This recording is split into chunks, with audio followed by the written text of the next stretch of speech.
Heinrich Himmler, one of the main architects of the Nazi Holocaust. Born the middle-class son of a schoolteacher, he became one of the most infamous figures in modern history. He was the driving force behind Germany's attempt to breed a master race and ordered the genocide of millions.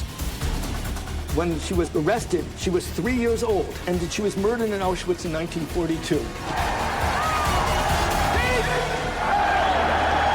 Most people from my generation don't understand how over 70 years ago, a small group of Nazis could start a war that killed 60 million people.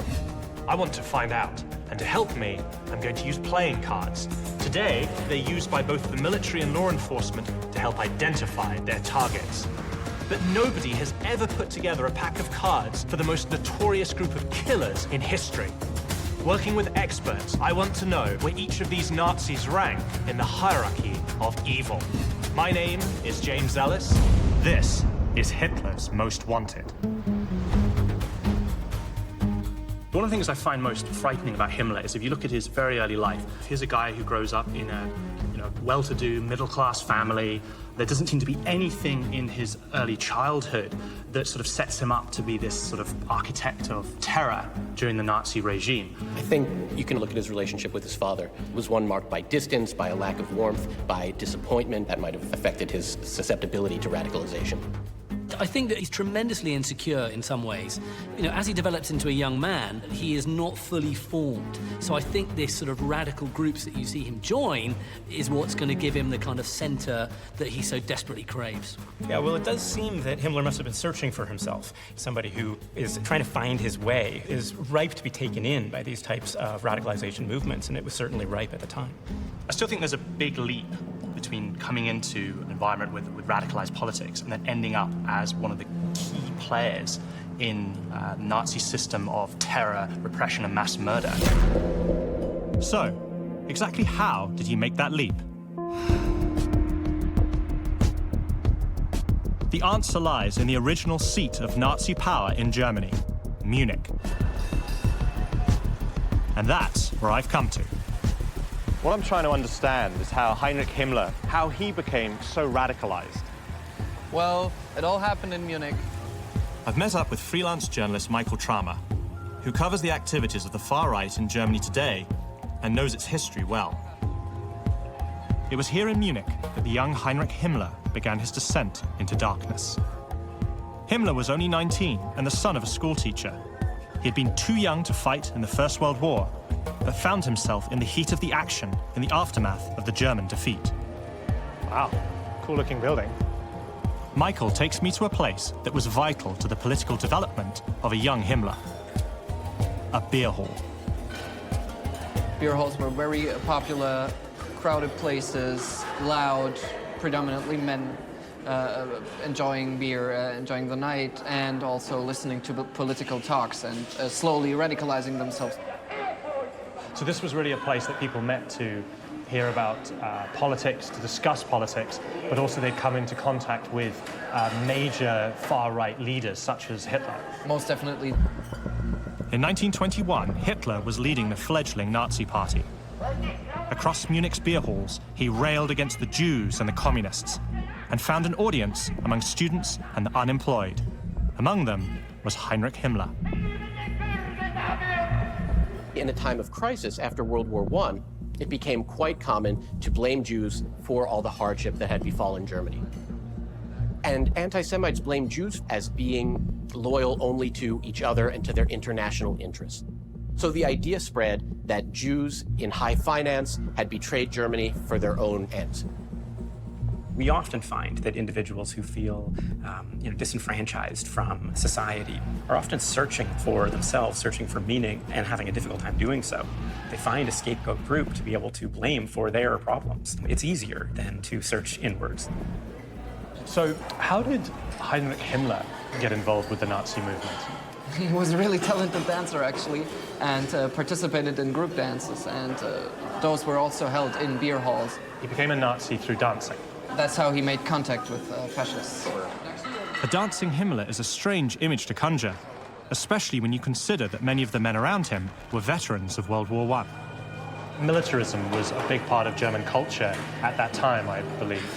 You're right. Militarism was really important. It pretty much painted a picture of the ideal man back then. Himmler had a fascination for military from very early on. A defining moment in Himmler's youth was the fact that he was too young to enlist in World War I. His brother served, and Himmler resented that he didn't have the opportunity to prove his worth and serve as well. Eager to rub shoulders with real war heroes, Himmler signs up for the Nazi Party in 1923. Just a few months later, he takes part in Hitler's attempt to overthrow Bavaria's democratic government in what became known as the Beer Hall Putsch. Himmler is nothing if not ruthlessly ambitious, and he knows that if he's going to rise within the Nazi Party, he needs to, attach himself to the coattails of one man. That's Adolf Hitler. And where was Himmler at the time of the coup? He was actually right here in the Löwenbräu-Keller. Right here? Well, maybe not on this exact spot, but in this this hall. actual beer hall? Yes. Wow. It was in this beer hall, nearly 100 years ago, that Himmler joins the front line of a dangerous new political movement. So during the 1923 beer hall putsch, it must have been filled with hundreds of people, many of them heavily armed, all waiting for the orders to go and take their objective in the city. And for Himmler, that was a huge moment because this was his first significant involvement with the Nazi Party. Yes, this was the moment for Himmler to prove that he's a soldier, that he's fighting for the cause. He is finally able to display his manhood. This is Himmler's moment. He's marching through the streets, ready to take Munich and plow on to Berlin. But the Nazis are stopped in their tracks, and the coup ends in defeat at the foot of the city's iconic military monument, the Feldenhalle. There, during a confrontation with Munich police, 14 Nazi demonstrators were killed and dozens arrested, including Hitler himself. This was a significant moment in the rise of the Nazi Party. One that continues to resonate with far-right supporters, even today. Michael has brought me to this nearby square, where tonight a group of anti-immigration protesters are laying out their extreme agenda. We have here people in Germany, they are not allowed to be here. You have to go back to your home countries, and if they don't do this, you have to do it with another way. What do you mean by other way? Civil war. Civil war. So you mean you would kind of start a civil war yourselves to force emigrate? Yes. Islam is not compatible with the German society.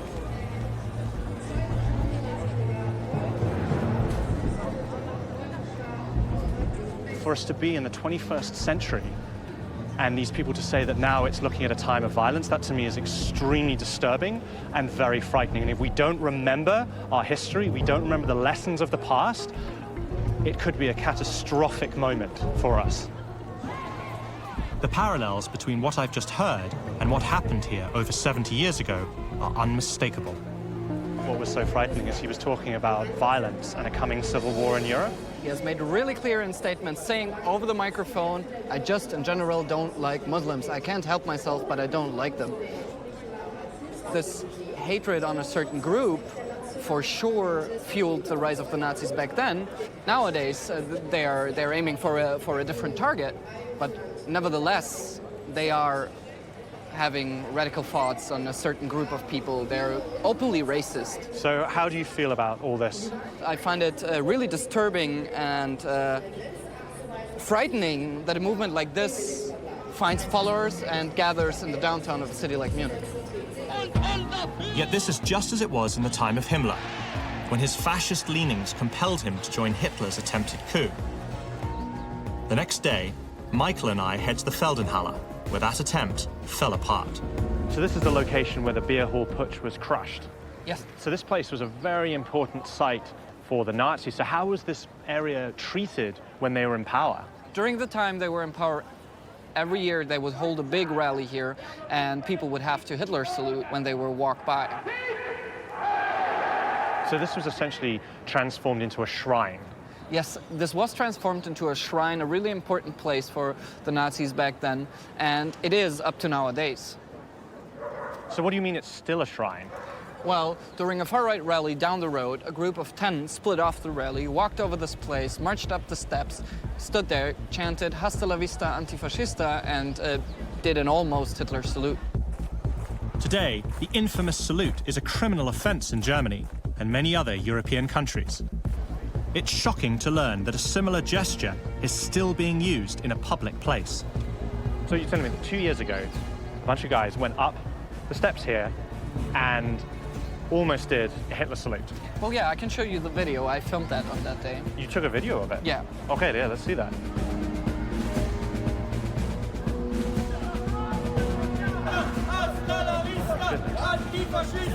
That's unbelievable.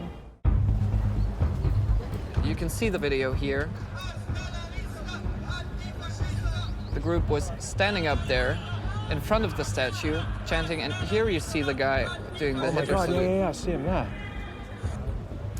On my quest to figure out where Heinrich Himmler fits into Hitler's inner circle, I've been sidetracked by the fact that neo-Nazis are still gathering in Munich 70 years after the war ended. Yes, my goodness. It's an unsettling reminder of how young people can be seduced by far-right ideology, just like Himmler was back in 1923. That must have been bone-chilling to experience that. Yeah, it was a pretty devastating moment. Munich police was criticized for not stopping the people who go up there, because usually, or it is in general illegal to demonstrate up on that plane. I imagine if you were traveling to Munich and you didn't know its history, you would never make that connection, because this is a 19th century looking building. It doesn't scream out to me as being something that would be used as a far-right or former Nazi shrine. No, you're right. Most people here probably don't know that much about the historic meaning. After the Nazis' attempted coup was stopped here at the Feldenhalle, Adolf Hitler was sent to prison. But Himmler emerged unscathed and hungry for more. When it came time to charge people for involvement in this attempted coup, they found that there wasn't enough evidence against Himmler to actually charge him. This became an opportunity for Himmler, because as some of the Nazi elite were in prison, Himmler was able to take on an organizing role and a role of spreading and disseminating information. In 1927, Himmler becomes party leader in Lower Bavaria. Soon after, he is appointed as head of the Nazis' elite bodyguard unit, known as the SS. He quickly expands the force to gain more power within the party. He gives speeches about Jewish conspiracies and helps to popularize the idea of Aryan supremacy, a master race dominated by blonde, blue-eyed Germans. So in this context of this racial theorizing, people start thinking of Jews not so much as a different religious group, but as a different people, as fundamentally alien and other. For the next leg of my journey, I'm heading to the town of Steinhöring, east of Munich, to meet a woman who understands better than anyone how Himmler's beliefs about racial purity were taken to the extreme. Wow, this must be the original gate to this place. Look at that. The SS emblem. Really creepy. This is the site of a terrifying secret program created by Himmler himself, known as Lebensborn. I'm James. Very nice to meet you. Gisela Heidenreich was a product of this program. What happened to her was so traumatizing that she is now a family therapist. This was the first Lebensborn home. The institution was founded by Himmler in '35, and then he built the first and the biggest home here. It's a legacy she has been forced to live with her entire life. The Lebensborn program was actually Nazism and racial theory put into practice. It was essentially a breeding program for members of the SS to impregnate someone who was statuesque, blonde, looked very much the kind of wholesome woman that Nazis so liked. The idea was to breed as many perfect Aryan specimens as you could. Why? Because it was felt that that type of human being was better than a human being from another racial group. It was as simple as that. It was pure racism. Heinrich Himmler took a special interest in the program. He ensured the mothers were screened for their racial suitability. It's even believed he considered himself the godfather of any child born on his birthday. And he ordered all SS officers to procreate for the nation, with a minimum of 4 children each. And if you didn't have 4 children? He could have illegitimate children out of the marriage. Right. Because he said, we can't spoil this precious German blood. So the Nazis were selecting people to come here based on racial Yeah, characteristics. exactly. But definitely it was the other side of Holocaust. And there's a dark reality to Gisela's intimate knowledge of these events. My mother was a tall blonde woman and my father was a tall blonde SS officer. On my mission to determine where Heinrich Himmler ranks in Hitler's hierarchy of evil, I'm meeting with Gisela Heidenreich to learn more about his racist breeding program called Lebensborn. So what was it like for you finding out that your father was an officer in the SS? It was horrible. I don't want to be produced by a man who killed others. I felt suicidal. Really? Really. Gisela was born after her mother had an affair with a married SS officer. Himmler encouraged all his officers to do this, to produce as many Aryan offspring as possible. He set up Lebensborn homes to house SS babies all across Nazi-held Europe. Some 8,000 illegitimate children were born in Germany and another 12,000 in Norway. But after the war, those children had to grow up with the stigma of their birth. The teacher in front of the whole class asked me, there's something wrong in your file. There is no name of your father. What's the name of your father? I said, I don't know. And the whole class was roaring of laughter.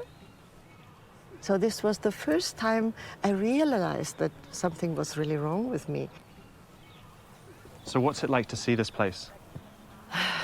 It's shame and fear and how could they do this? How could they try to produce special people who should in the future represent Germany? Yeah. And this makes me sad and feeling guilty because I really feel I'm part of this whole system.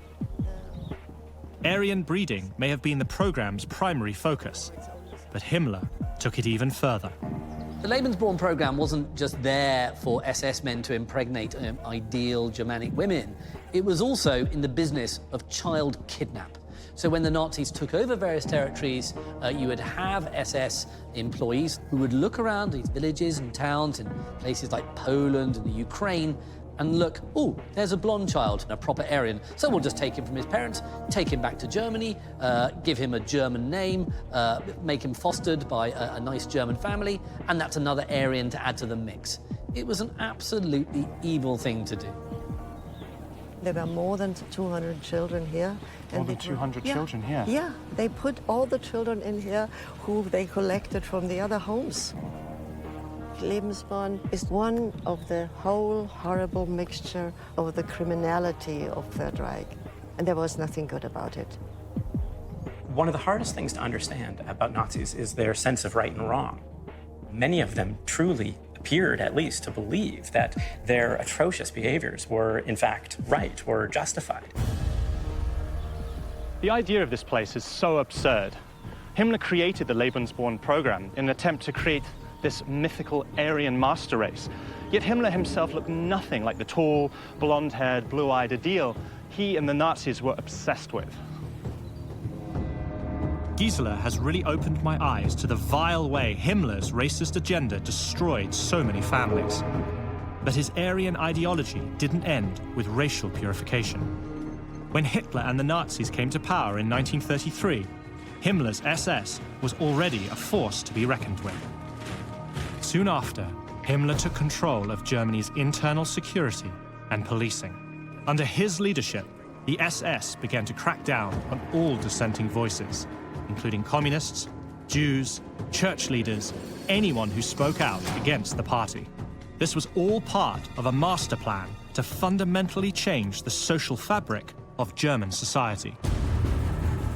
I'm headed to the forests of Westphalia, 440 kilometers west of Berlin, to learn about Himmler's ultimate goal. And it all played out here at Wewelsburg Castle, the spiritual home of the SS.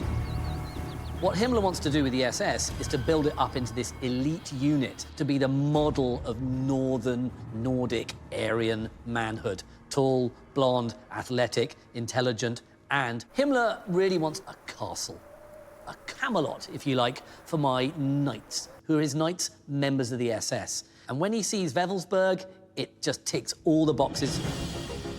Himmler imagined Wewelsburg as a luxury retreat for SS leaders, where they would immerse themselves in Germanic legends and folklore.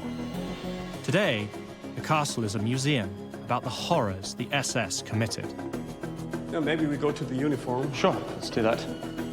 Marcus Moores is the curator. It's very striking.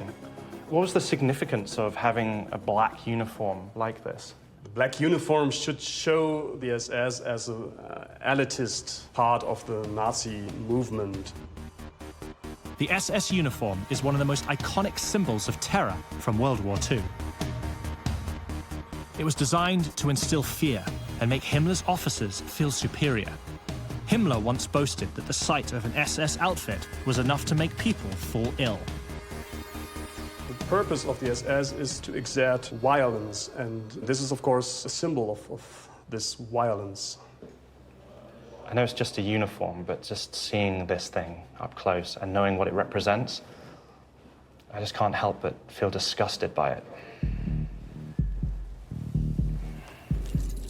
Rather than destroy this history, Marcus is determined to keep it alive so others don't forget. Oh, wow. They often play host to school groups who come here to learn the truth about Nazism. I feel like I'm in a medieval hall. What is it? This is called the Obergruppenführersaal, the Supreme Leaders of the SS Hall. So specifically for the leadership of the SS? For the leadership, for the highest generals and officers of the SS, right. Yeah. I noticed there are 12 pillars. What do they represent? We don't know it exactly. What maybe was in their minds is something like the legend of King Arthur and the 12 knights. So this is like part of a twisted Arthurian legend, then? He saw himself as the leader of some kind of successor of a medieval knights order. The long-term goal of Wewelsburg was ultimately to become a kind of cathedral to Nazism. It was going to be a place where SS men would go to come and worship, if you like, the idea of the SS. And at the heart of every religion are its symbols. And what have we got here in the middle? This ornament here in the middle of the Supreme Leaders Hall is known as the Black Sun. The Black Sun? The Black Sun, yeah. What does this signify? We don't know. Do we have any idea? The people who should stay here, or who should stand here, maybe should feel like standing in the center of the world? In the center of the world, in a symbolic way. So is this symbol used by members of the far right or neo-Nazis today? You can find it on websites in Australia, you can find it on the uniforms of Ukrainian nationalist militias and the demonstrations of neo-Nazis in Charlottesville. Yes. There were flags with exactly this ornament here. People were flying flags in America with this symbol on it. Nazi symbols continue to play a huge role in modern-day fascism. And as I wrap up my visit to Wewelsburg, we find evidence the castle may still be a draw for today's extremists. What's that? On my visit to Wewelsburg Castle to learn more about Heinrich Himmler's ultimate ambitions for the SS, I am shocked to see some visitors could still be celebrating the Nazis instead of learning from their legacy of terror. It looks as if someone has deliberately placed a swastika in the ground. Considering the dark past of this building connected to the history of the SS, it is really, really frightening. How does it make you feel? Well, of course, angry. We're an institution to educate people about what Nazism and the SS really were. How important is it for you to ensure that this place does not become a Nazi shrine? Well, that's what we are working for, of course, what Nazism really meant. It's the persecution of people, it's the hurting of people, it's the killing of people. There is no positive way of thinking about Nazism that is possible.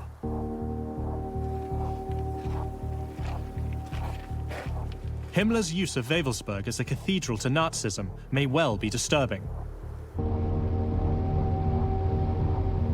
But his twisted beliefs took on another, far more horrific form. And that's where I'm going next, to the site of where some of the worst crimes in history were committed. So I've never actually been to a concentration camp before. Okay. This is my first time to one, and I know it's important to be here, but I'll be completely honest, I'm not looking forward to it.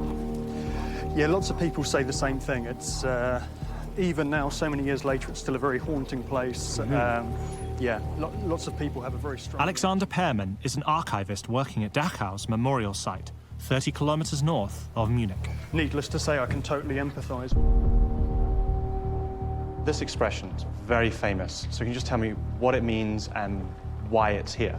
As you say, very iconic. Arbeit macht frei, so work will set you free. Dachau was the first Nazi concentration camp set up by Heinrich Himmler. The Nazis, actually, in the early days, publicized the opening of the concentration camps. Really?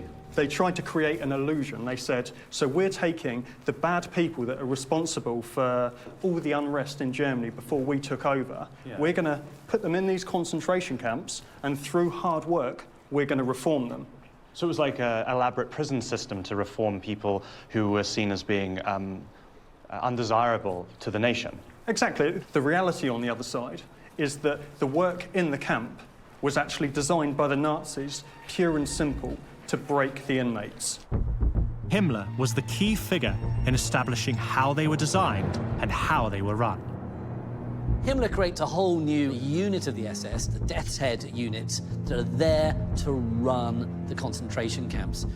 This is absolutely a key part of the way Himmler builds power. He's in charge, he puts his placemen in charge of each of the individual camps, and they report to him. It's very eerie. Absolutely. This is what was called the Appellplatz, so the roll call square, and this was designed to make the inmates feel very small, very insignificant, and to intimidate them. So this area could actually hold a capacity of 40,000 inmates at one time. 40,000 people right in front of exactly. us here. Exactly. It must have been absolutely terrifying to be in here. This is where sadistic SS guards gathered their prisoners for roll call before they began a 12-hour day of forced labor. Anyone who disobeyed was severely punished. What is this place? So this was then called the bunker. This was the prison within the concentration camp. What does that mean? So that means, for example, that certain inmates that were seen as having broken the rules would have been put here. There were cells then where inmates could be deprived of light, of warm food. There were certain cells that were standing cells. The inmates wouldn't have been able to sit or lay down. So you had to stand? Exactly. Like, how long are we talking time period there? Between a day and 36 hours. A day standing up? Yeah, it would be very hard physically. It's chilling to think that people were actually placed in these cells. They're treated like animals. After Germany invaded Poland in 1939, the flow of prisoners to Dachau steadily increased, and the camp was expanded. What is this place? This is a reconstruction of what the barracks would have looked like. How many people were living in this barracks? Later on in the camp, so the period 1944 to 45, each dorm would have 500 inmates. Disease was then rife. The inmates, their only worth was what they could offer the German war industry. So people were literally driven into the ground. So basically this place was overcrowded, people were starving, and the SS was working them to death. So many people were dying, the SS decided to build a crematorium facility. That way, the bodies could be disposed of on site. It's just so barbaric. Under Himmler's direction, Dachau became the prototype. Himmler genuinely regards the people in his concentration camps as being less than human, the Untermenschen, the subhumans. And once you start regarding these people as being essentially like animals, you're happy just to use them as tools.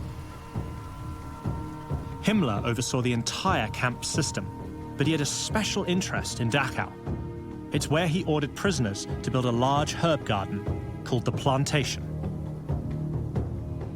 Why did Himmler have a plantation built next to this concentration camp? He had an interest in herbal remedies. One project they did as part of the human experiments that took place here, over 1,000 inmates were infected with malaria, and then various herbs and spices were used to try and treat malaria. So wait, they were deliberately infecting inmates here with malaria? Yeah. There was no moral conundrum involved at all. The fact that people were dying in the course of trying to find alternate remedies for keeping Germans alive, it was a price he was prepared to pay. A terrible price. Absolutely.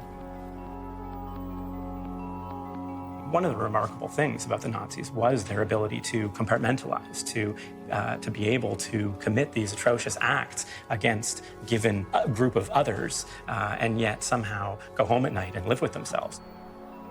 Everything we think of as the worst of Nazi atrocities can often be traced to Himmler's initiative. Himmler was responsible for the expansion of the concentration camp system, and he's the one who created the first camps that were designed specifically as centers of extermination. To give you an example of a death camp in Treblinka, it was open for about 11 months. In those 11 months, almost 1 million people died. 1 million people in 11 months. That's 100,000 a month. Death camps like Treblinka in Poland reached those figures through the use of specially designed gas chambers, in which people were murdered en masse. For many, concentration camps like Dachau became the last stop on their journey to those chambers. If there was one person who was responsible for all this, that's Heinrich Himmler. To me, it is so frightening that one person could be that evil, that they could have that sort of a diabolical vision to create places like this and commit atrocities and mass murder on such a huge scale. What's it like for you on an emotional level to deal with this content on a regular basis? As much of a cliche as it may sound, it's an honor to work here. It's an honor to be able to keep the history and the events alive so that we can then hopefully learn from this. It's important to understand an estimated 40,000 people were murdered here by the Nazis less than 75 years ago. How could someone create something as evil as this? This is why Himmler is considered to be the architect of the final solution.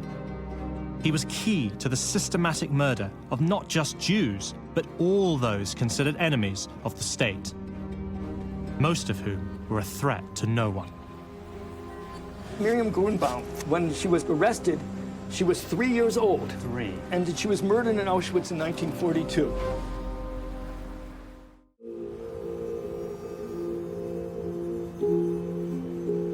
So, James, what I'm going to show you are 13 Stolpersteine, stumbling blocks.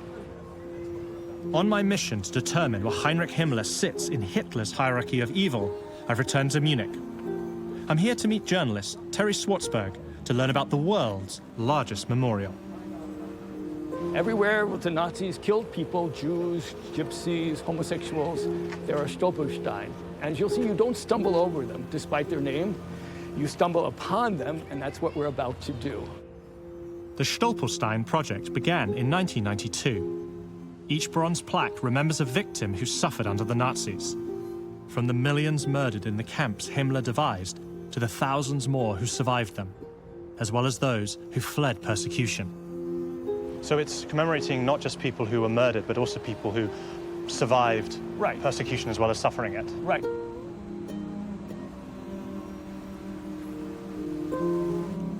These Stolpersteine are for 3 Jewish families. This family, the Rosners here, as you can see, mother, father, 4 children. Look here, over here, if you can. Miriam Grunbaum, when she was arrested, she was 3 years old. 3 years old. And she was murdered in Auschwitz in 1942. I mean, I have children. How can you murder children? How can you murder a 3-year-old? I can't get my head around that. These people are completely innocent. Inspired by the Talmudic saying, a person is only forgotten when his or her name is forgotten, the stones evoke the memory of those the Nazis attempted to erase. Once a stone is complete, it's placed in the ground in front of the victim's home. Each one begins with "Here lived." Stolperstein are not just a project of commemoration, but we're a family. A family comprised of the victims, comprised of their descendants, their families, comprised of the people who donate the stones, the people who research the stones, and the people who come and learn about the Holocaust by stumbling upon, not over them, but stumbling upon these Stolpersteine.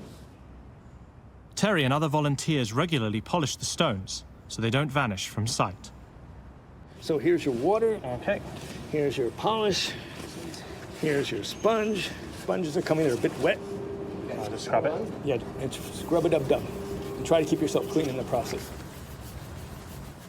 Oh, it's coming along very nicely. Good. Here comes the miracle. Look how beautiful they get. Incredible. Oh, nice and shiny. They really are very beautiful. Yes. Made by hand, that's the whole idea. Really? Definitely, the artist, he says, it's an art project and not a mass production product, so they really need to be made by hand, stamped by hand, put into the ground.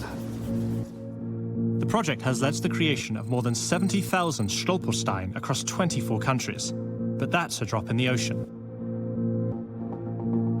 The aim is to remember every single person persecuted by the Nazis, including survivors. We have to put about 18 million Stolpersteine in the ground. 18 million? Yeah, and we've gotten 70,000. It's a job that's going to take us a while, so we'll be busy for generations. That's amazing. It must be very fulfilling for you to be able to do this as well, to keep the memory of these people alive. Yes. Well, I think each person should be remembered.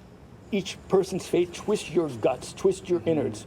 It makes you realize that you, me, and everybody else, these people were just normal people living their lives, and one day somebody said, you're going to be killed, you're going to be persecuted, and they lost everything. I think for my children, and for all the children to come, the Stolpersteine are the best guarantee that we will never experience something like the Nazis again, because they remind us how easily it can happen, and that it did happen, and that's why they've never been more important than they are now. Given the evidence I've seen of today's Nazis in German streets, these stones seem like shining symbols in a darkening world. They're also a fitting conclusion to my journey into understanding Heinrich Himmler's role in the Holocaust. Now it's time for me to finally determine where this diabolical Nazi fits into Hitler's hierarchy of evil. What to me makes Himmler especially chilling is that he knows what he's doing is wrong. My visit to Germany has helped inform my understanding of the role Heinrich Himmler played in the Nazi regime. Now it's time for us to decide where he should sit in the hierarchy of evil. Using our unique system of playing cards, I want to determine where Himmler ranks in Hitler's most wanted. So when you look at Himmler's early life, one thing I was struck by was how stable his family is. But suddenly as a young man, he's seeking out radical political movements. I think he desperately wanted to fight, didn't he? He was just too young to fight in the First World War, and he always had a massive chip on his shoulder about that. And the desire to try to fit in and the inability to do so, particularly in the context of the society at the time, it makes him ripe for radicalization. I've seen firsthand how the radicalization of the 1920s mirrors the way it occurs today. For Himmler, his need to be superior runs deeper. He didn't just want to keep Germany for Germans. He wanted to create an Aryan race. Interestingly, it's a very personal example of the way that purity and ideas of degeneration and contamination loom so large in Nazi society and the Nazi state, from racial purity all the way down to the level of what an individual Nazi should be as a man, what kind of sexual purity he should practice. But Himmler was no ordinary SS officer. He might not have pulled any triggers, but he was responsible for murder on an industrial scale. The place that I went to that I think sort of had the biggest impact on me was Dachau, because I was really struck by the brutality of the system that he created and oversaw. We can't underestimate the role of anti-Semitism, the role of racial theory, and the role of the belief in racial supremacy in Himmler's politics and in his vision. You're absolutely right. Himmler was fundamentally responsible for it. I mean, I think the short answer is, without him, it wouldn't have happened to the extent that it did happen. Yes, concentration camps as a concept had been invented even before the Nazi period, but it takes this man to absolutely sort of perfect it to its terrible conclusion. Anthony, what do you think? Himmler is the figure who sets things in motion, who creates camps, and who pushes for the final solution. So by the end of the Second World War, Himmler is overseeing the Nazi terror and mass murder apparatus. He's an immensely powerful man. How comfortable was he with all that power? I think he was like a swan. On the surface, yes, it all looks very comfortable, but below, he's paddling furiously because he knows what he is doing is wrong on a very, very deep level. Yeah, and yet at the same time, he seems to have this innate capacity to compartmentalize, to recognize right from wrong. And so it's really amazing that he's able to continue doing what he's doing, to continue on with the ideological adherence. And I think that's what makes Himmler evil. He knows what he's doing is wrong, and that's what makes him more chilling. The establishment of the camp system, in which so many died, makes him a critical member of Hitler's inner circle. But despite the terrible toll he inflicted, his time as leader of the SS ended abruptly in May 1945. As the Allies marched through Germany, Himmler attempted to go into hiding, but is caught at a checkpoint. Trapped in custody, he swallows a hidden cyanide capsule and dies. So what I'd like to do now is come to some conclusion as to where Himmler ranks in the Nazi hierarchy of evil. So Anthony, your thoughts? What makes Nazi evil unique is genocide, terror, and wars of extermination. Himmler is responsible for all three. He's number 2. Guy? I totally agree with you. He has to be number 2. None of this could have happened without him. Matt? Yeah, I don't think the psychology speaks to him in this case, but the history, I agree, number 2. So based on my experience of his story in Germany and the conversation we've had, I have to agree with you guys. For me, he's number 2, therefore, he is the ace of hearts. Second only to Hitler, Heinrich Himmler was the criminal mastermind behind the Nazi genocide.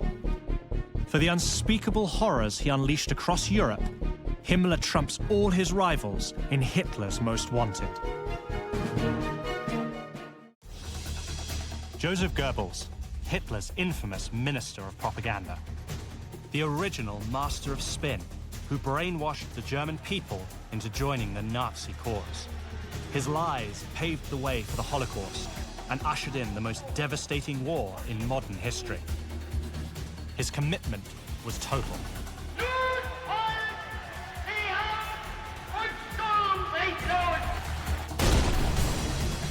To murder your 6 children, it requires devotion that becomes evil in itself.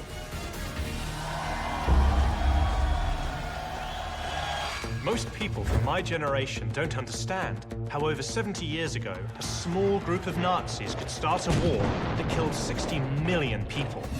I want to find out, and to help me, I'm going to use playing cards. Today, they're used by both the military and law enforcement to help identify their targets. But nobody has ever put together a pack of cards for the most notorious group of killers in history. Working with experts, I want to know where each of these Nazis rank in the hierarchy of evil. My name is James Ellis. This is Hitler's Most Wanted. I think the thing about the Goebbels to me that's so ironic that he's this key figure in the regime, but he's this short guy. He's something like 5 feet tall. He has a pronounced limp from clubfoot disability. He does not come across in any way as this ideal Nazi. That's particularly true in a society and in a political movement that euthanizes people with disabilities. And he's extremely quick-witted. And he also has a certain amount of charm. And Goebbels, could play that very, very successfully. He not only demonstrated some narcissistic personality, but also he appeared to suffer from depression. He had significant insecurity, quite dramatic at times. Yet he holds this incredibly important and powerful position in the Nazi regime. So how did Josef Goebbels seduce the German people into Nazism? I've come to Berlin, the center of Goebbels' propaganda machine. So this is Babelplatz. Yes. And that's Humboldt University. Yes. I'm in Babelplatz to find out more about a moment that defined Goebbels. Here we have it. I've met up with political activist Jörg Braunsdorf. This monument, I can see there's, what, empty bookshelves in there? Sie haben keinen Wert mehr ohne die Bücher. Die Bücher sind der Inhalt der Regale. On the night of May 10th, 1933, less than 3 months after Hitler took power, Nazi supporters torched a mountain of books by Jewish authors right here in this square.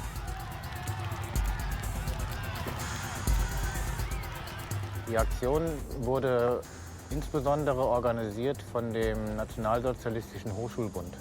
Gegen Mitternacht kam Goebbels und hielt dann noch eine Rede, eine Propagandarede. Das Zeitalter eines überspitzten jüdischen Intellektualismus ist nun zu Ende. Der Durchbruch der deutschen Revolution hat auf dem deutschen Weg wieder die Gasse freigemacht. LKWs mit ca. 25.000 Büchern wurden hier zu dem, damals hieß er noch Opernplatz. So they burnt 25,000 volumes of books right here?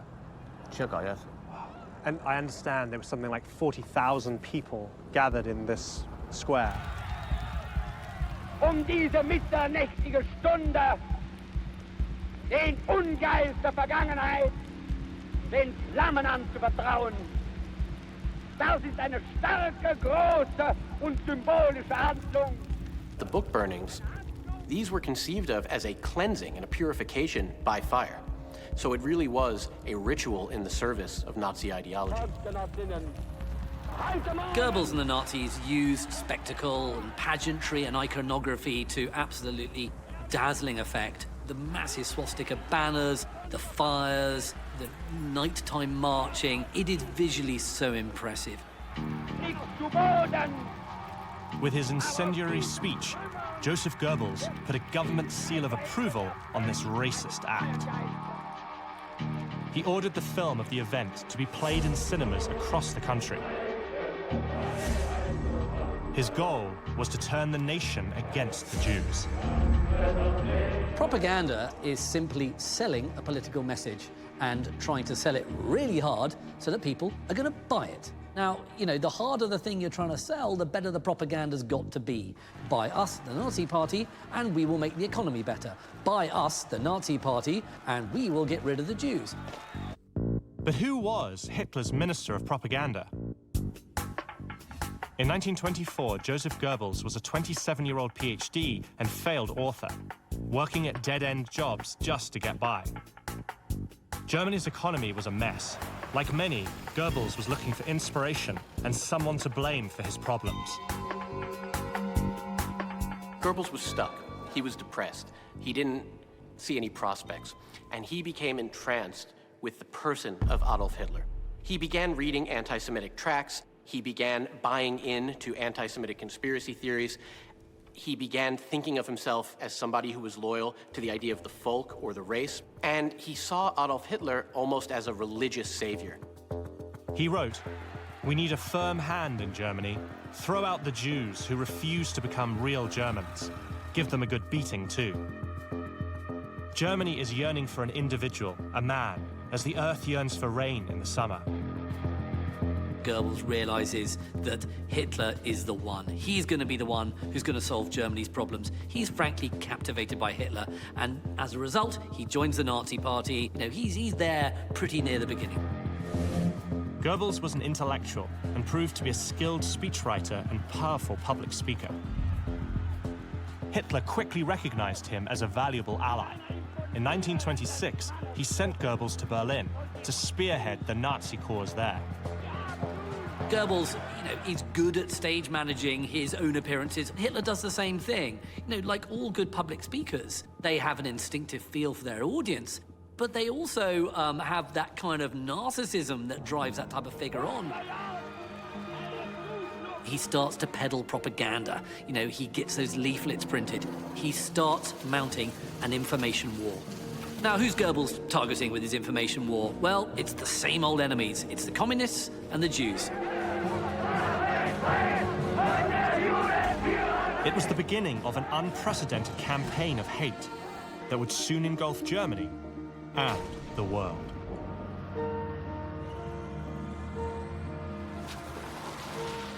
It's history that Jörg Braunsdorf, who owns Berlin's Tucholsky bookstore, fears we may soon be doomed to repeat.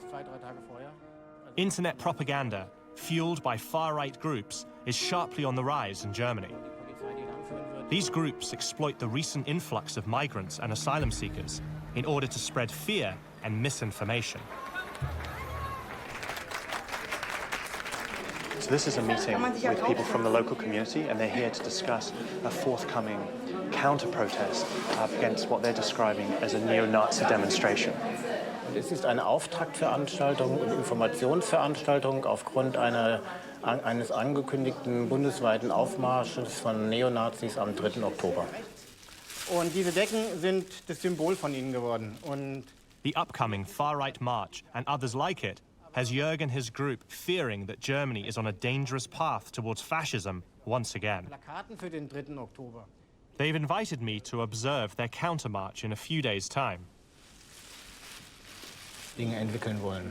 Also wir wollen nicht nur gegen Nazis demonstrieren, sondern wir wollen für eine Zivilgesellschaft demonstrieren. Und die Tatsache, dass in Deutschland der Rechtsradikalismus bis in die Mitte der Gesellschaft mittlerweile angekommen ist, macht das auch notwendig. In the late 1920s, Josef Goebbels organized similar marches as part of his campaign to propel Hitler and the Nazi Party into power. At the end of the decade, his efforts get a huge boost from a global crisis. The stock market crash of 1929 and the resulting worldwide depression created adverse conditions for Germany, and Goebbels exploited those conditions to his own benefit and to the benefit of the Nazi Party. You have a series of elections in which Goebbels is able to engage in electioneering and to see the Nazis increase their share of the vote. In 1933, Hitler became Chancellor of Germany. As his Minister of Propaganda, Josef Goebbels moved to control newspapers, radio broadcasts, and film production.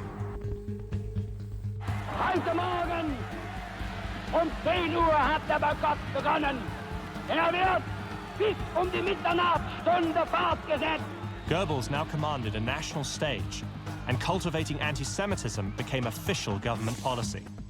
In the spring of that year, Goebbels took to the podium in front of a massive Berlin crowd. Vollzieht sich mit einer schlagartigen Wucht, aber auch mit einer imponierenden Manneszucht. Goebbels was committed to removing Jews from the social, cultural, political, and economic life of Germany. And he was committed to spreading propaganda in order to make this happen. The speech sparked a surge in vandalism to intimidate Jewish business owners and discourage customers. For Goebbels and the Nazis, graffiti was a cheap and easy method of propaganda to spread hate.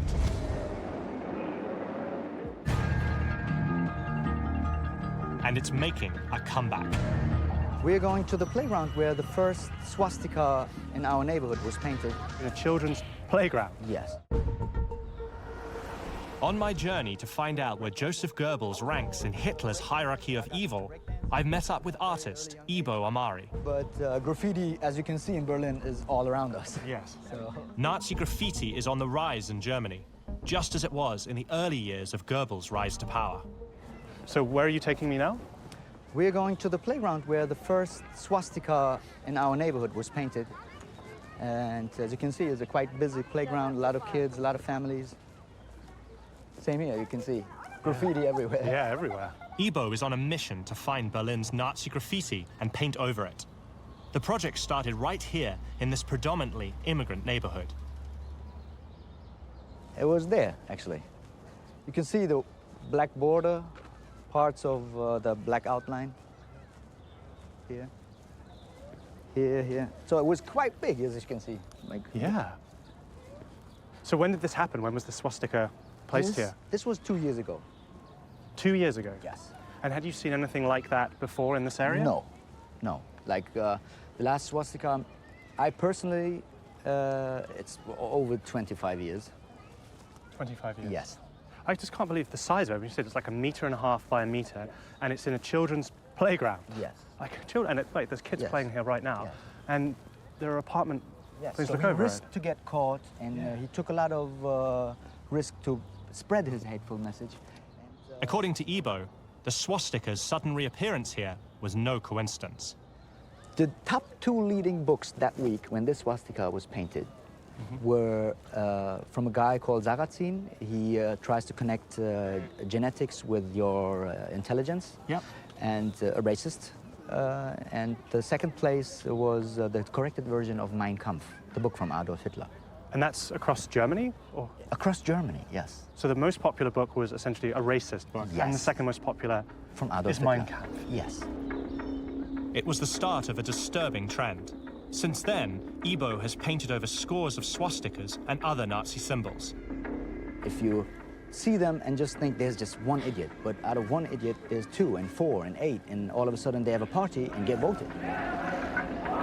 It's an eerie reminder of what happened here in the 1930s. Goebbels' barrage of propaganda over multiple platforms spread the word of fascism across the country. Nazi ideology became inescapable. But there was one medium that obsessed him more than any other. Film. Propaganda meant the use of images and mass media to spread ideas. And Goebbels was a master of that, and also the nascent medium of film.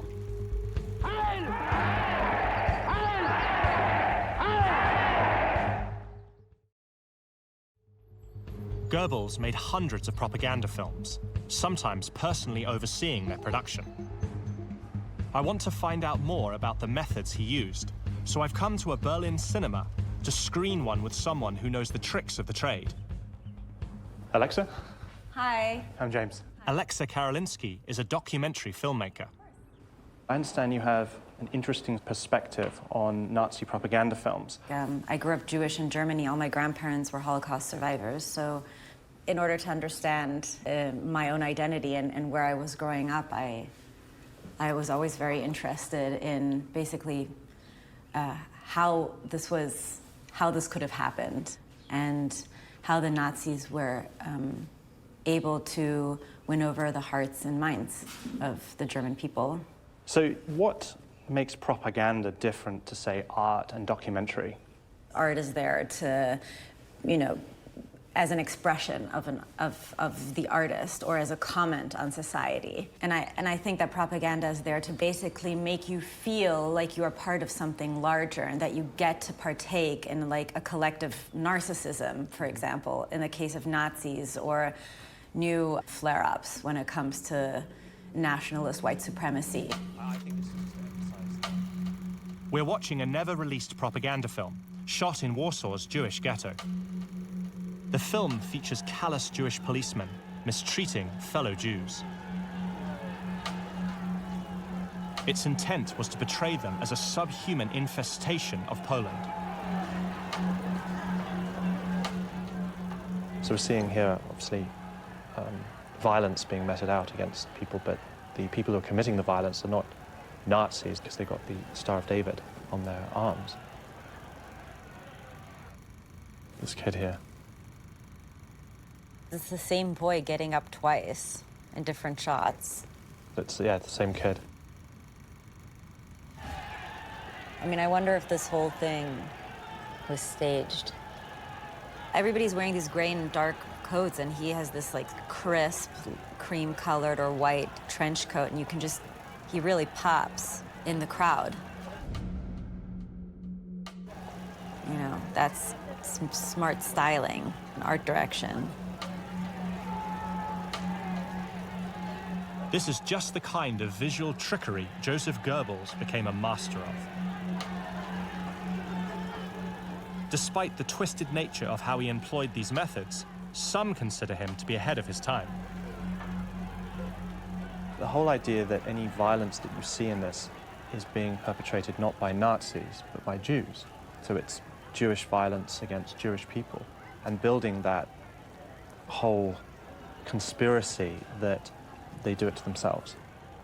And you wonder how staged those actions actually are, like that as an example, whether they're just grabbing someone random or... Yeah, there probably are grabbing someone random. I don't know. Although that woman's reaction makes you wonder. No, that was real. That was for sure real. That was real.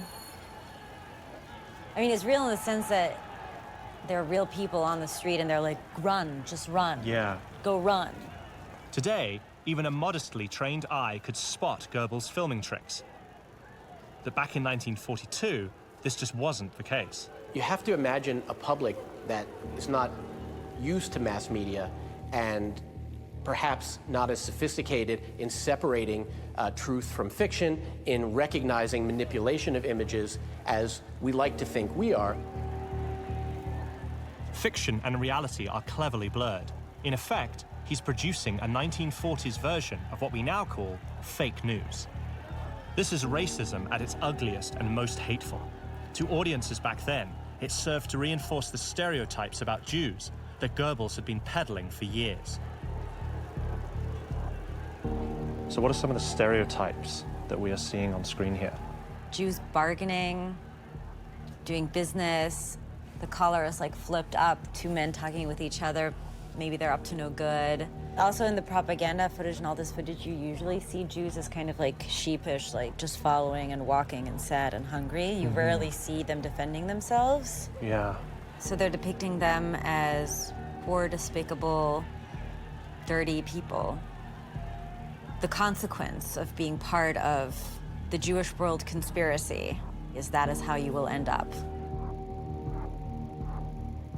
Propaganda is absolutely vital for them in order to be able to sell what they want to do, in order to promote all the objectionable policies that they're going to carry out. Without the propaganda, you know, the Nazi grip on power would have surely been a lot weaker.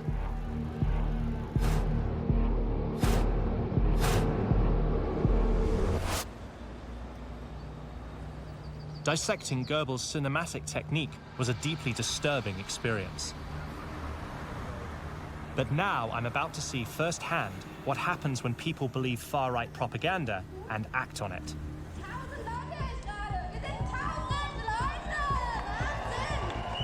It's the day of Jörg Braunsdorf's counter-protest against a planned far-right march through Berlin. It comes on the anniversary of a huge turning point in Germany's history, October the 3rd, Reunification Day. What should be a celebration of German unity has instead become a standoff between two deeply opposed ideals.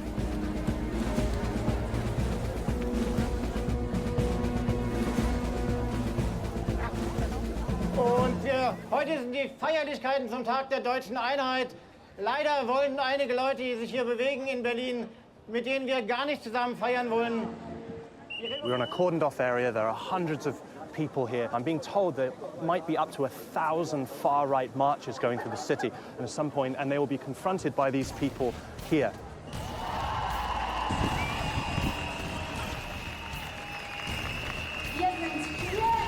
So we're expecting a far-right march from here any moment.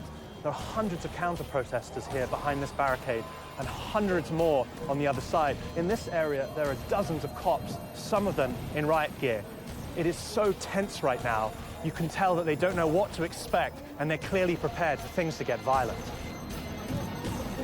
See, my goodness, that looks like an armored vehicle. They're definitely preparing for the worst, that's for sure. They're making their presence very clear to the marchers that are on their way. It's very tense. I mean, the counter-protesters are behind the barricade. The cops are here, riot gear. There's cops all around this area. Anything could happen right now. Here they come.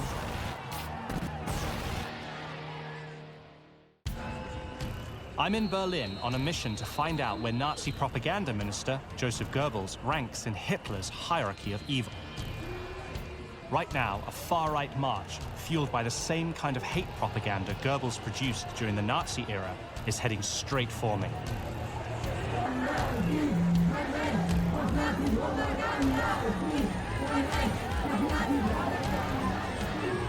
So the people from some of these buildings have been throwing stuff down on the marchers, and some sort of a scuffle has broken out.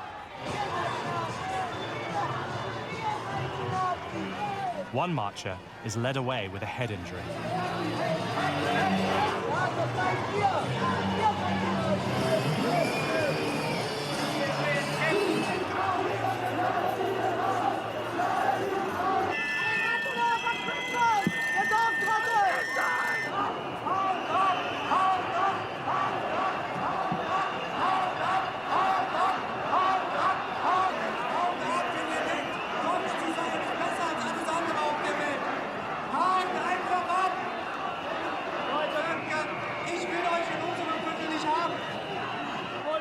It's so strange to be in the middle of this, to think this is Berlin 2018. Thankfully, there were no serious confrontations. The far-right marchers pass, and I look for counter-protest organizer Jörg Braunsdorf to get his thoughts. Das Wunderbare war im Grunde genommen der Nachmittag. Es waren bestimmt 3-mal bis 4-mal so viel, wie wir erwartet haben. So why is it so important that you protest marches like that? Aber wir wollen auch den parlamentarischen, den Parteien in den Parlamenten, wir wollen den Institutionen, den Organisationen, den Gewerkschaften, eigentlich jedem Menschen auch das Signal dafür geben, dass sie für ihre demokratische Struktur, für ihre Organisation auch selbst verantwortlich sind. The people who protested against the march have their way of fighting fascism, but others choose to do it differently.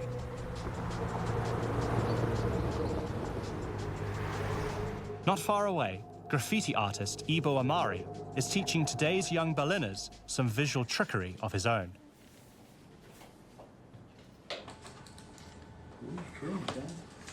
So this workshop is teaching these kids how to transform swastikas into artwork. So we've got one here that's being transformed into, looks like a king or a queen. Here there's a stereo player, windows in a house.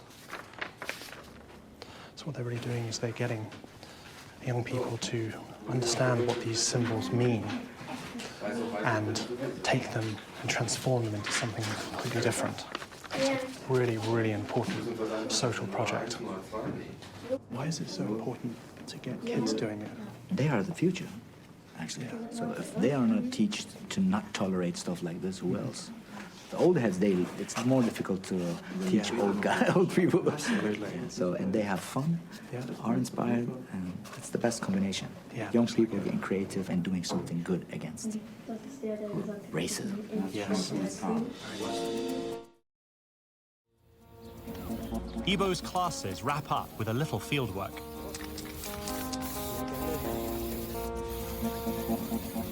By each stroke, he's reducing hate, actually. So the more he paints, the less hateful the message gets. And when he's done, that you can see what it was before. Yeah. You've seen the kids? Yeah. What they've done? Yeah. So you as an adult should be much easier for you. I don't know about that. Then? Yes. Like that? Yes. A little closer. I don't have a clue what I'm doing, but I'm going to try it out anyway. Ja, der will aber auch keinen riesen Hinkelstein haben. Guck mal. Muss ganz, ganz fest sein. Siehst du auch bei den großen Sippen? Yeah. So, was it difficult? No, it was easy. See? Like, next time when you see a swastika and nobody removes it, just go there, grab 2 cans and make a cat as you did. Kannst du das nachmalen? Vielleicht? Wollen wir es probieren? She just said she can draw better than you. Oh, I'm sure she can. That's because you've gone to his workshop. Yeah, that's quite exciting, yeah.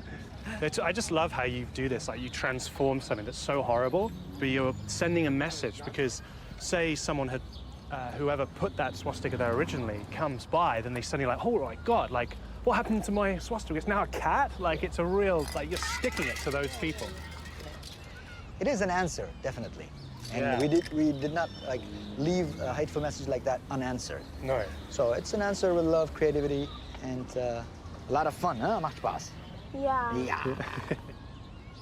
This has been such an amazing experience being a part today of this program, whereby they are transforming these horrible, racist images of swastikas, and they are changing them into these beautiful pieces of artwork instead. I think it's so empowering, and it sends such an important message to the creators of the swastikas here, that these people are not going to let it stand, and that they are going to transform it into something completely different. I think it's so important, and it's been such a powerful experience for me to be part of this. If anyone had attempted this 80 years ago, however, they would have been arrested, possibly even killed. In Germany, under Nazi rule, resistance was close to futile. By 1941, the country was fully under Goebbels' propaganda spell. But he was about to use that control to help launch an attack that was nothing short of madness. His method of rallying support for that campaign relied on one of the oldest tricks in the book. He built fear. We can never win that war without crushing Soviet Union.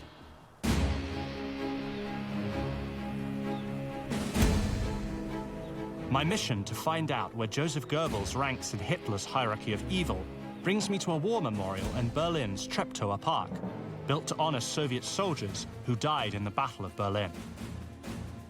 The Hollywood perception of the Second World War, I feel, is this focus on the American aspect, that America's role in defeating Nazi Germany, accompanied by its Western allies, Britain and Canada. But people forget the brunt of the fighting was carried out by the Soviet Union, and they lost millions of their citizens in the process. And they were the ones that finally conquered the Nazi capital, Berlin. Now that is one hell of a statue. It's huge.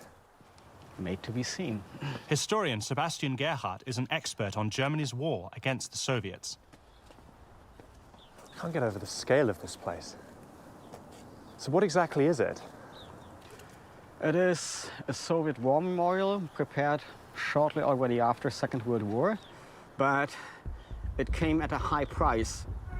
Das Reichsministerium für Volksaufklärung und Propaganda.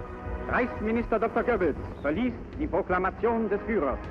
On June 22nd, 1941, Goebbels took to the airwaves to announce that Hitler had just launched an invasion of the vast Soviet Union, the hated communist enemy that Goebbels had been campaigning against since his first days in the Nazi Party. But the country was massive in both size and population, and this made him uneasy. The Nazi invasion of the Soviet Union in June 1941 represents a real challenge to Goebbels because he doesn't really agree with it. He has his doubts to drive all those tanks and aeroplanes, eastwards into Russia. But Goebbels is nothing if not loyal to Hitler and adaptable. And, he will use every propaganda tool in his basket to try and get the sell through to the German people. Von Beifall unterbrochen, zum ersten Mal. He made a strong case out of producing fear of Soviet-style communism, fear of such a big power in the east of Europe. We can never win that war without crushing Soviet Union, and we have to win that war, because otherwise Soviet Union would win, and that would result in a complete disaster for Germany, complete destruction of German people. Hitler launched a war of complete annihilation on the Soviets. In the opening days of the campaign, the Nazis drove deep into Soviet territory. Writing in his diary, Goebbels was ecstatic. The divine judgment of history is being passed onto the Soviet Union. I believe the war against Moscow will prove to be our greatest coup, psychologically and perhaps even militarily as well. But ultimately, Russia's sheer size and seemingly endless supply of troops were just too much for the Nazis. The Red Army stopped Hitler's advance in the bitterly cold winter of 1942 at the city of Stalingrad. German losses were staggering. What really fights Goebbels' propaganda, and there's nothing he could do about it, is the death of someone in your family. If you've lost a son, if you've lost a husband, if you've lost a father on the Russian front, no words from Goebbels, no propaganda message is going to counter that sense of loss. Goebbels realized the war was going badly and tried to rally the nation.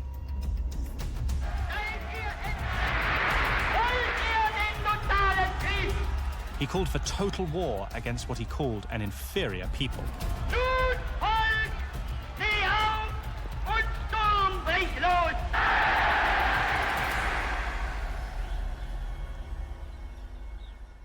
And then the irony is that the Soviets did come, and they did defeat the Nazis, and they did conquer half of Germany. Yes, they did. But even after they liberated all parts of the Soviet Union from Nazi occupation, at the end of 1944, afterwards by going to other countries in Eastern Europe and going to Berlin, outside the Soviet Union have been killed more than 1 million Soviet soldiers. I mean, do we have an idea of how many Soviet citizens, soldiers and civilians, died defeating Nazi Germany? About 27 million Soviet citizens killed during Second World War. 27 million? Out of a population of about 190 million people. That makes that every family had casualties. Those numbers, that's just absolutely unbelievable.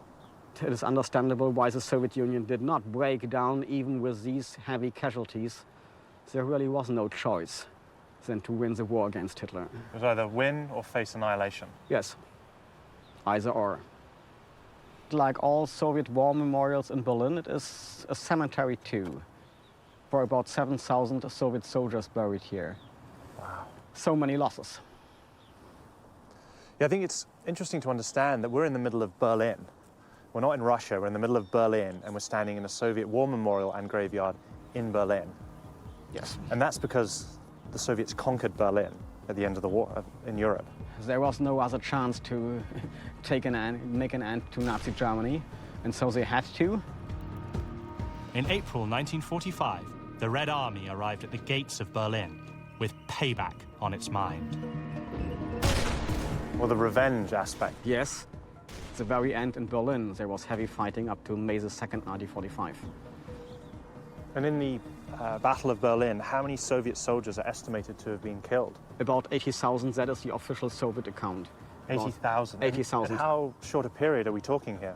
We are speaking about less than 3 weeks. In 3 weeks, 80,000 Soviet soldiers dead? Yeah. Wow. While the battle for Berlin raged in the streets, Josef Goebbels, along with his wife Magda and their 6 children, took refuge with Hitler and other high-ranking Nazis in an underground bunker in the city's central district. It was there that Goebbels spent his final days, and where his story came to a horrifying conclusion. Verstanden zu leben und so werden wir auch verstehen zu sterben. So, das hat er gesagt als faktisch letzte Worte. In my mission to find where Josef Goebbels ranks in Hitler's hierarchy of evil, I'm looking for the Berlin site of the underground Führer bunker where he died. It's not easy to find. I'm here to meet Berlin journalist Lothar Heinke, who's going to tell me about Goebbels' final hours as the Red Army closed in on this spot. Hi. Hello. I'm James. Hello, James. Guten Tag. Very nice to meet you. Okay. So I had quite a trouble finding this place because there's nothing left here of the bunker. So No, nothing. nothing. Nothing. The Soviet Red Army hat das gesprengt und dann war das beseitigt worden. How long has that plaque been there? Steht dort seit 2006.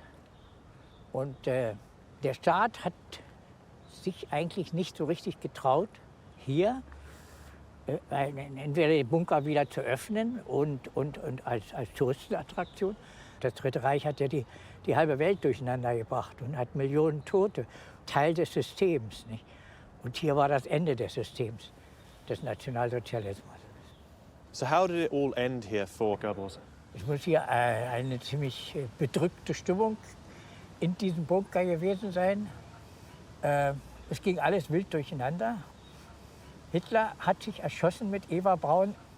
On April 30th, 1945, Hitler committed suicide to avoid the humiliation of being captured. Only a day earlier, the Führer had named Josef Goebbels to be his successor as Chancellor of Germany. Der Goebbels hat sich verabschiedet von seinen Leuten und hat, wie gesagt, dem Telefonisten die Hand gegeben, was er nie gemacht hatte vorher, und hat ihm tief in die Augen geblickt und gesagt, wir haben verstanden zu leben und so werden wir auch verstehen zu sterben. So, das hat er gesagt als faktisch letzte Worte. Und dann ist er in sein Zimmer gegangen und hat sich mit seiner Frau vergiftet. Josef Goebbels and his wife were dead.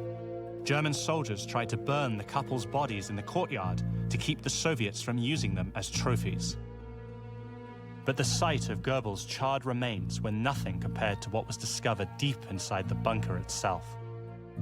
Josef and Magda Goebbels make the most appalling and evil decision that any parent can make, and that is to murder their children. They couldn't imagine any purpose in living or in having their children live in a world without Adolf Hitler and without National Socialism. For 21 years, Goebbels was devoted to Hitler and the Nazi Party. It was his life. It was his everything. In many ways, it was love, the worst kind of love, an obsessional lust for pure evil. It could be the ultimate final sacrifice of a true zealot. Learning about Josef Goebbels' devotion to Hitler has been both a fascinating and disturbing experience. Now it's time for me to determine where this master of Nazi propaganda fits into Hitler's hierarchy of evil. You know, to murder your 6 children, it requires devotion that becomes evil in itself. My journey across Berlin has given me new insight into the role Josef Goebbels played in the Nazi regime. Now it's time for us to decide where he should be placed in the hierarchy of evil. Using our unique system of playing cards, I want to determine where Goebbels ranks in Hitler's Most Wanted. Of all the places I visited connected to Goebbels' story, the one that really struck me the most was the site of the famous May 1933 book burning. And Goebbels was there acting as this sort of master of ceremonies. Eines überspitzten jüdischen Intellektualismus ist nun zu Ende. The thing about Goebbels is that he really believed in anti-Semitism. Some of these really senior Nazis, you know, were there. They were anti-Semites for practical reasons in order to get ahead. Goebbels, he really believed in it. I think some people will think that because he was so anti-Semitic that suggests an elevation of evil. Anthony, what influence do you think his message of hatred and violence had on the German masses? When you think about Nazism, the frenzy of Nazi rallies, the emotional whipping up of support and passion, that's all down to Goebbels. And without that, you don't have this mass buy-in and this mass participation. I think Goebbels is sometimes oversold as a master propagandist, and I'll tell you why. This is a dictatorship. How hard can it be to get your message across when you own the radio and indeed the newspapers? It's not that difficult. I've seen how Goebbels used his propaganda tools to manipulate the German people, rousing the nation into war. But Goebbels continued to blanket them with Nazi lies long after he knew that war was lost, and millions would continue to suffer and die. You get a sense, certainly with other Nazi figures, who are very much aware that what they're doing is bad. There's always that doubt there. But with Goebbels, there never appears to be any doubt. It makes him very chilling. Yeah, pure devotion. He's doing it, that's wrong. He's doing it anyway. Goebbels really was devoted to the cause. But to prove his loyalty to Hitler and the Nazi regime, Goebbels not only kills himself, but kills all of his children. What does that say about him? I think that does prove exceptional evil. From the perspective of a father, you know, to murder your 6 children requires devotion that becomes evil in itself. I would see it as a genuine sense that there was no point having his children alive in a world without Nazism, without Hitler as a savior. It's hard to imagine a more severe version of fanaticism. It's this level of commitment to the Nazi cause that makes him one of the most dangerous of all Hitler's followers, a true believer to the very end. So what I'd like to do now is discuss where the three of you think that Goebbels would rank in the Nazi hierarchy of evil. So Anthony, what are your thoughts first? The Nazi crimes weren't random, they were systematic. And as Minister of Propaganda, as the choreographer of Nazi pageantry, and as a fanatical anti-Semite, Goebbels was central to that system. Because of that, he's number 3. Guy? Yeah, I might take exception to you a little bit. You know, the point is, the Nazis controlled the media. How hard is it to get your message across when you do so? That makes me want to go lower than you, but reluctantly, I'm going to go for a 3 as well. Matt? He certainly was the master of ceremonies. He was central. This couldn't have happened without him. But I'm curious about whether he would have been able to hold the knife himself. I'm going to rate him a little lower, 4 or 5. I'm going to disagree with you, Matt, because I think he did get his hands bloody. He did murder his own children for the cause, and his children became victims of Nazism. Also, his role as the Minister of Propaganda. I understand where you're coming from completely, Guy, but I just feel that that message being sent out and how virulently violent it was, I think that played such an important role in the crimes of the Nazi regime. So I'm going to have to say he ranks number 3, and that is the Ace of Diamonds. Minister of Propaganda Josef Goebbels orchestrated the brainwashing of Germany to pave the way for the Holocaust and the Second World War. For that and the murder of his 6 children, he ranks 3rd in Hitler's hierarchy of evil. Hermann Goering, Adolf Hitler's second in command. Born into a distinguished family, he was charming, flamboyant, and a ruthless manipulator. Goering became addicted to wealth and power and was willing to obtain it by any means necessary. He is a killer. He is a murderer, and he seems completely fine with that. Most people from my generation don't understand how over 70 years ago, a small group of Nazis could start a war that killed 60 million people. I want to find out, and to help me, I'm going to use playing cards. Today, they're used by both the military and law enforcement to help identify their targets. But nobody has ever put together a pack of cards for the most notorious group of killers in history. Working with experts, I want to know where each of these Nazis rank in the hierarchy of evil. My name is James Ellis. This is Hitler's Most Wanted. The thing that sets Goering apart from the other sort of leaders of the Nazi regime was the fact that he was a legitimate First World War fighter ace. He hadn't just served in the front lines, but he'd actually been extremely good at what he did. There's no doubt if the Third Reich had never happened, Goering would now be remembered as a bona fide German hero, and we wouldn't be talking about him in terms of evil. He was a decorated, dashing man of action, and that explains his success in World War I, his adulation, and it also explains his attraction to Nazism. I think there's sometimes a danger with Goering that we focus on this sort of larger-than-life character, but behind that lies this really nasty individual. But he's got grandiosity combined with a glib superficial charm, conning, manipulative nature, a certain level of cruelty underlying everything. Once you put all these characteristics together, that is getting much closer to what we would consider to be a definition of psychopathy, of the psychopath. So how did a revered fighter pilot of the First World War become a psychopathic war criminal in the Second? I've come to Germany to find out. So what is this aircraft? This is an Otto biplane. I'm meeting with Joshua Fink, a curator at the Flugwerft Schleißheim Air Museum just outside Munich. I want to find out more about Goering's life as a pilot. Goering started his Air Corps flying career in a reconnaissance plane, just like this one. How dangerous would it have been to fly one of these things then? Well, first of all, quite dangerous because the covering is only cloth. A special cloth made and painted with a special glue. The problem is that this glue is not very long water resistant. Okay, so it could fall apart, you mean, if it rained? Yeah. I couldn't imagine how brave you'd have to be to actually fly one of these things. I mean, I feel I could almost put my hand through it if I pressed on this hard enough. Goering had first enlisted in the infantry. He soon realized there was little glory in trench warfare and managed to transfer himself to the Air Corps. You've got to remember quite how scary it was being a pilot in the First World War. You know, it was an incredibly primitive form of warfare, incredibly risky. The death rate was appallingly high on both sides. The planes were so hard to fly that more pilots died during training than in combat. But combat itself was extremely dangerous. In essence, this was the dawn of the dogfight. If this was in a combat situation, you'd have people shooting at you, and I could see how easily that would be for this thing to come crashing to the ground if it was hit by anything.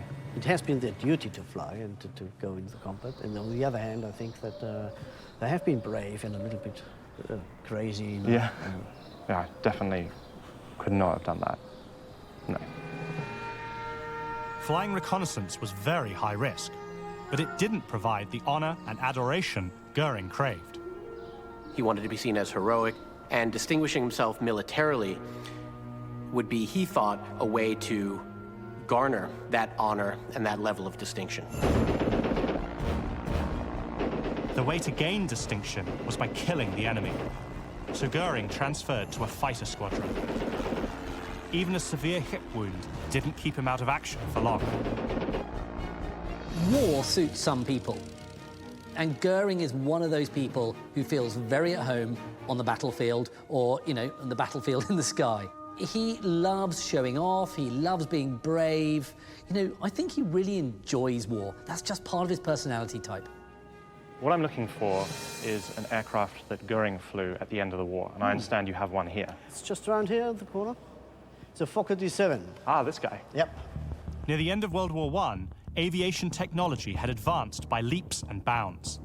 So this is Top Gun 1918? Yeah, something like this. Wow, wow, how technology's changed. The Fokker D7 was the most advanced plane of its day, far superior to what the Allies had. But pilots still had to be superb multitaskers. You was moving, and you had to shoot at a moving target in the air, doing a lot of other stuff. Yeah. Because you're not only shooting in the air, you also have to handle your gas, your flaps, your wings, everything. You're being shot at by other people, and then you've got to get within meters of a target with this aircraft to then have a chance of shooting someone down. Yeah, that's it. This is crazy enough for everyone. It's crazy, but it's incredibly impressive. First World War pilots were known as Knights of the Sky, and for good reason. They were incredibly brave, and they also had this chivalric code that respected each other. But also, they valorized and glamorized themselves. The fact that Goering managed to shoot down 22 enemy aircraft with this type of aircraft and earlier technology, that really tells me that he must have been a legitimate war hero. If you want to call him hero or whatever, he has been an absolutely skilled pilot. Goering's skill and daring was officially recognized. He became one of Germany's most decorated military men. But the medal he's proudest of and always wears around his neck is pour le mérite, for merit. It's the highest German honor you can be awarded. And anybody who's got that medal is kind of like a celebrity, a rock star, film star of their day. You know, it shows utmost bravery.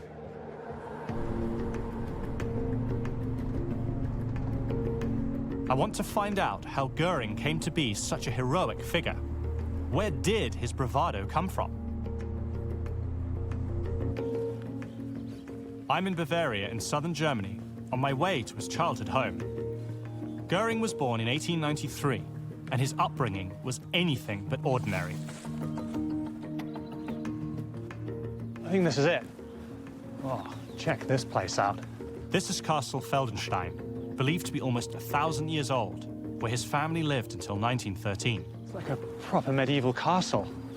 I feel like I've been transported back in time to the Middle Ages.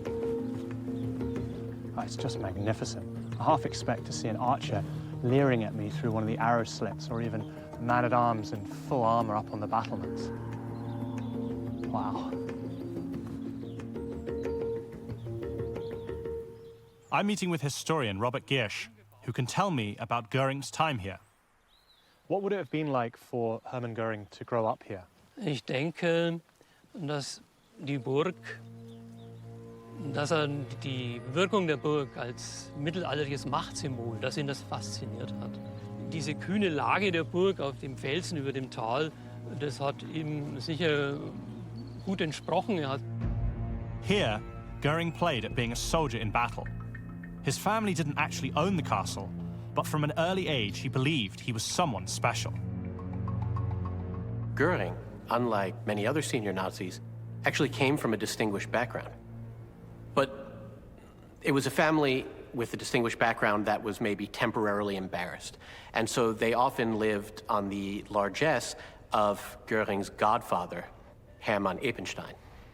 Eppenstein also carried on an affair with Goering's mother. It's likely his mother's infidelity and his father's acceptance of it influenced the rest of Goering's life. We use our parents as models, and so that unusual familial situation could have struck him in an exceptional way. Goering had a tendency not to follow the rules very much. What was it about this castle that Goering liked so much? Gelände als, ja, vielleicht hat er sich als kleiner Burgherr gefühlt, war dann auch etwas Besonderes unter seinen Schulkollegen, mit seinen Mitschülern, die da unten im Tal wohnen. Das hat ihm wahrscheinlich auch einen besonderen, ja, Status verliehen. Goering's time at Castle Feldenstein shaped his idea of what a suitable style of living was or should be for a man of his station. I think it's absolutely fascinating that one of the most powerful Nazis grew up in a beautiful medieval castle. I mean, this thing is stunning, it's grand, it's situated in some of the most beautiful Bavarian countryside. I think being here and just seeing this thing, really, to me, it speaks volumes about Goering the man.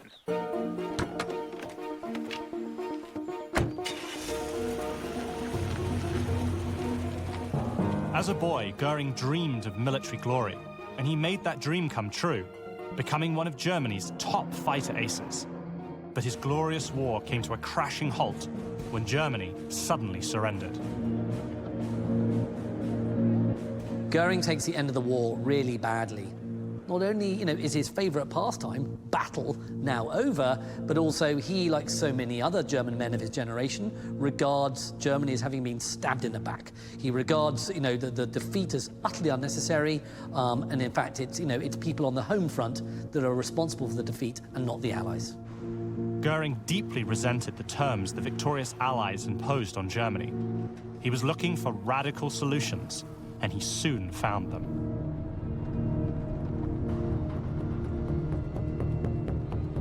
I'm off to the heart of Munich.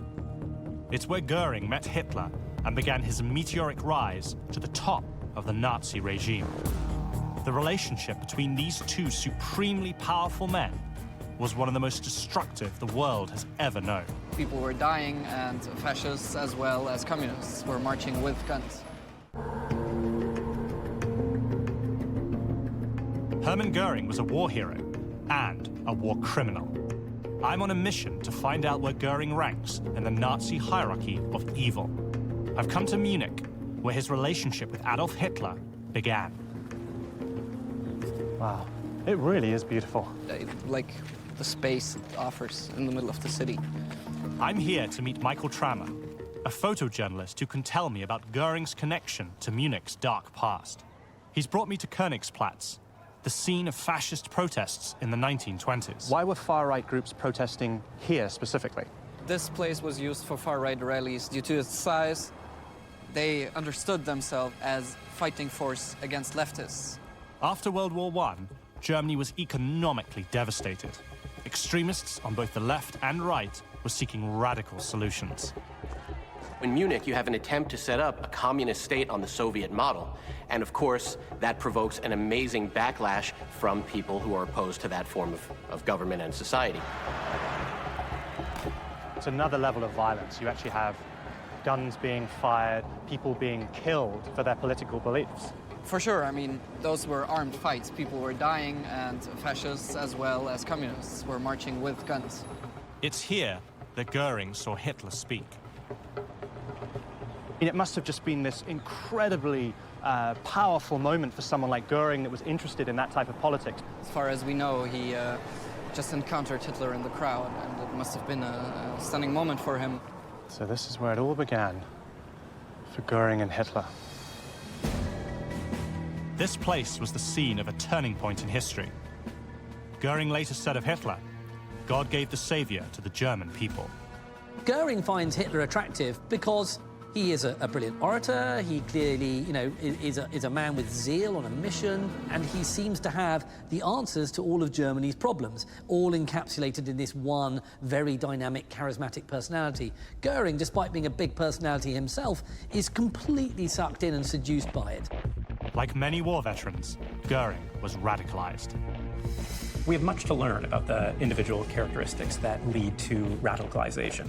There is some evidence to suggest that low empathy, high impulsivity, low intellectual resources may contribute to some extent. The individual often has trouble fitting in, is trying to find their own identity. Today, radicalism is on the march again in Germany. So I know you're a photojournalist and you cover the far right.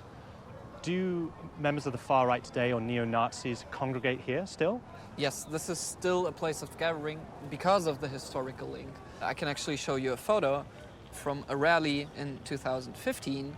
You have the group marching in the middle with their Pegida against the Islamization of the Western world banner. Oh my goodness. Pegida mobilizes through social media. It's drawn crowds of 25,000. One of its leaders once affected a Hitler mustache and haircut.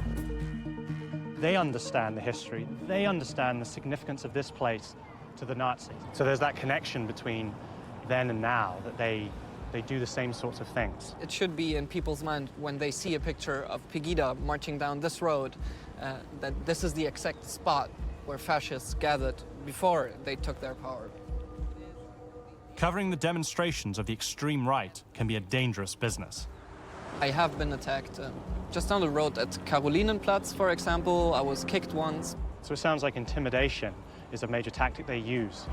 Well, yeah, it is intimidation. I mean, one of their chants is Lügenpresse, which means lying press, accusing the press of spreading fake news about fascist movements. And it is intimidating if you have hundreds or thousands of people targeting you directly as a journalist. That must be really scary. Being aware that it can be dangerous and that you are seen as one of their enemies is important, but I'm not scared doing my job. I think it would be the wrong thing to be scared. That would be giving in for them. Pegida is a far-right group determined to claim Germany for Germans only, not unlike Hitler's followers before them. Back in the 1920s, those followers, like Goering, would seek out Hitler at one of his favorite haunts. And here we have the Haus Neumeier. Ah, so this is the place? Yeah. Dankeschön. Danke. Buon appetito. Guten Appetit. We're eating pizza and sitting here talking just a few meters away from the place where Hitler and Goering met for the first time. It's really surreal for me to be at the place where quite possibly one of the most destructive partnerships in history started, and now it's this modest pizzeria. After getting to know Hitler, Goering committed himself to the Nazi cause, and Hitler immediately took him in to his inner circle. Goering was important to Hitler in the early days of the Nazi movement because there were certain members of the aristocratic and conservative establishment in Germany who had a lot of disdain for Nazism, but they saw Goering as a Nazi that they could respect and that they could work with. In the battleground that was Munich in the 1920s, the Nazis relied on an organization called the SA. The SA was the Sturmabteilung, or the Storm Division, and this was the paramilitary organization of the Nazi Party. Goering's first assignment from Hitler was to instill military discipline in this gang of thugs. In 1923, he and Hitler, backed by the newly trained SA, tried to take over the Bavarian government in what became known as the Beer Hall Putsch. It degenerates into a fiasco. There's no real proper command and control. People don't really know who's leading it. And it's Goering who really, tries to rouse these people to keep going forward. He is a real leader of men at this stage, and he's proving himself to be very good at it. I've come to the place where Hitler and Goering's attempted coup met its violent end. So this is the Feldherrnhalle? Yeah, this is the Feldherrnhalle, Field Marshal's Hall at Munich Odeonsplatz. So what happened here then? Well, in 1923, Hitler and 2,000 men marched towards the War Ministry that is down the road. Right. And they were crushed and stopped by Munich police. There was a shootout. 15 of the Nazis were killed. Goering was wounded here with a shot in the leg, and he was carried away by comrades to get him out of battle. And Hitler, after that, was convicted to jail. Sustaining an injury for the cause put Goering very high in Hitler's esteem. But after the failure of the coup, Goering fled to Sweden. He'd been given morphine for the pain from his wounds and became addicted. In addition to his morphine addiction, there are questions about Goering's mental state in those years. He was committed to a Swedish institution, he said, as for treatment for his morphine addiction, but it's possible that he was there for mental health reasons. Goering was so violent he had to be confined in a straitjacket. But he managed to kick his addiction, temporarily. Hermann Goering was in exile for 4 years. When he finally returned, he inaugurated the Nazi reign of terror. It began in Berlin, and that's where I'm headed. Here they tortured political opponents. It still causes me shivers. In the 1930s, Hermann Goering was a rising star in the Nazi Party. I've come to Berlin on my mission to find out where he ranks in their hierarchy of evil. So where are you taking me? So James, we are now looking at the foundation of the headquarters of the Gestapo. I'm meeting with historian Stephanie Fischer to find out how Goering used the feared secret police, the Gestapo, to climb to the peak of power. Well, this part of the building was used as a prison for the Gestapo during the Nazi years. I know that Goering established the Gestapo in 1933. What exactly was it, and why did he create it? Well, the Gestapo became an important tool for the Nazis to destroy its political opponents. They used violence against anybody they felt were their enemies. And the people who were in this prison, they experienced tremendous violence. Yeah. The seeds of the Gestapo were sown in 1933, when Germany's parliament, or Reichstag, was set on fire. Goering was absolutely thrilled the night the Reichstag burnt down. Even when it was happening, he turned up, watched the flames, and he knew that this was representing a massive open door for Hitler to, walk through and to take fundamental, total power. He loved it. Just 2 months after the Reichstag fire, Goering created the Gestapo. The Gestapo was trying to rout out anybody who was perceived to be an enemy of Nazism, who represented a threat to the Third Reich. It was a police force that was there to make sure that people, behaved as the Nazis wanted them to behave. It's terrifying to be standing in this space and knowing that there were maybe thousands of people who were detained here, and they would have been brutally interrogated. I understand that people would have been tortured in this building when it existed. It still causes me shivers today to be in a site of Nazi terror, right? And it just makes me aware of the fact that we should not take democracy for granted. Part of why the Gestapo was established, it was one of the important tools for the Nazis to destroy its own democracy. Goering was said to have told his Gestapo, "Shoot first and inquire afterwards. And if you make mistakes, I will protect you." The rules of civilized behavior meant nothing to him. It's a 6-hour drive south from Berlin to the resort town of Bad Wiessee. I'm headed to an old hotel that was ground zero for an infamous killing spree. It turns out that among the first victims of the Nazi reign of terror were other Nazis, the SA or stormtroopers. It's quite eerie being outside this abandoned hotel. It has such a dark history, but it's located in such a beautiful area. Tourists are drawn here by its famous spa, the beautiful lake nestled into the Alps, and its peaceful atmosphere. But on a June night in 1934, this place was anything but peaceful. It came to be known as the Night of the Long Knives. It was set in motion by Hitler himself, with Goering's enthusiastic help. The Night of the Long Knives was a way to purge their rivals within the party and the movement. They thought that the SA had gotten too independent, too big for its britches, and could actually be a rival power base within the Nazi state and a rival power base to Hitler himself. The SA was led by Ernst Röhm, one of Goering's early mentors in the Nazi Party. Goering fundamentally betrays Ernst Röhm.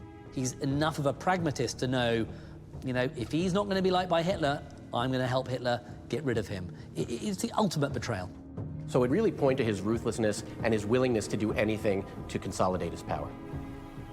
The Night of the Long Knives was a murder plot. Be in no doubt about that. This is a plot that sees Hitler drive through the night to a spa town where various members of the SA are staying. He enters into the hotel. It's, they're brandishing weapons, they're brandishing guns. Röhm and other senior officers were taken away to prison and shot. Today, the Hotel Lederer is slated for demolition.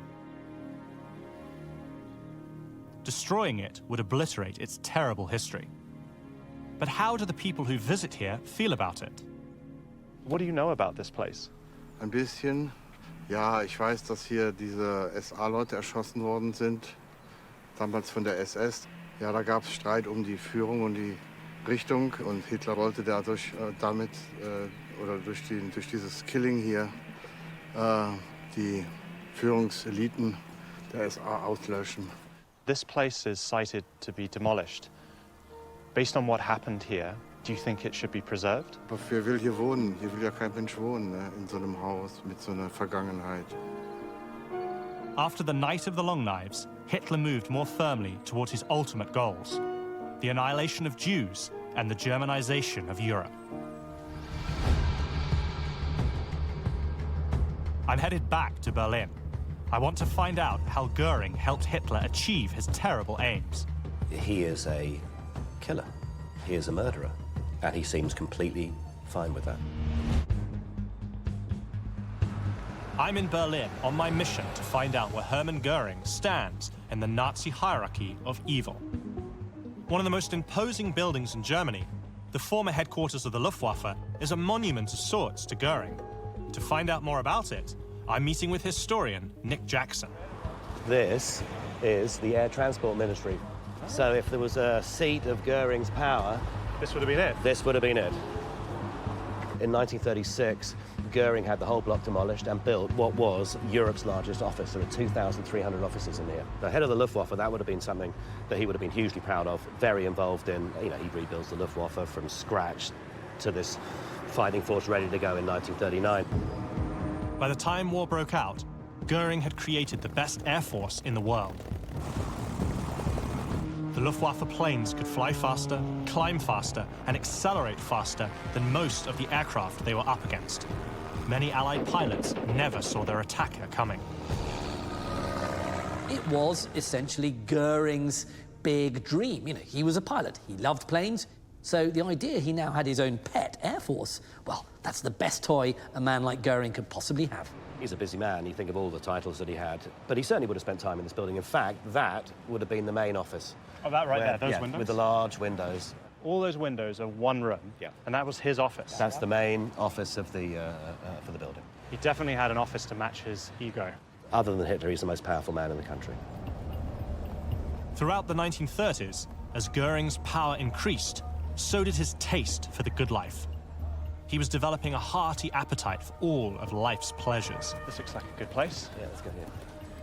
Nick is taking me for a Goering-style meal, where I hope to find out more about Goering's character and how he helped Hitler achieve the Germanization of Europe. It's funny, when I think of Goering, I think of this fat buffoon dressed in an absolutely ridiculous uniform and indulging in excessive opulence. He was clearly a man of many appetites. Definitely. I mean, you can see by the size of the man that he was a keen eater. I think that would have been something that was very important in Goering's life. If Goering was sitting here with us now, what would that be like? I think he'd be doing most of the talking, and he would have eaten all the food. He's a very dominating character. I mean, it's all about Hermann. He wanted the attention. Like sort of standing on top of the mountain, higher than everybody else, and everyone would look and think, that is a great man. He takes vanity to a whole new level. Definitely, definitely. I think it's probably fair to say that in every aspect of his life, he was extravagant and boastful and completely over the top. But also perhaps the most likable of the Nazis. But always in the background, you've got that cold murderer, a man who is deeply involved with horrendous Nazi crimes. The crimes against Jews are the most well-known Nazi atrocities. They began in the 1930s, when persecution of the Jews was official Nazi policy. Before the Holocaust, there was Kristallnacht.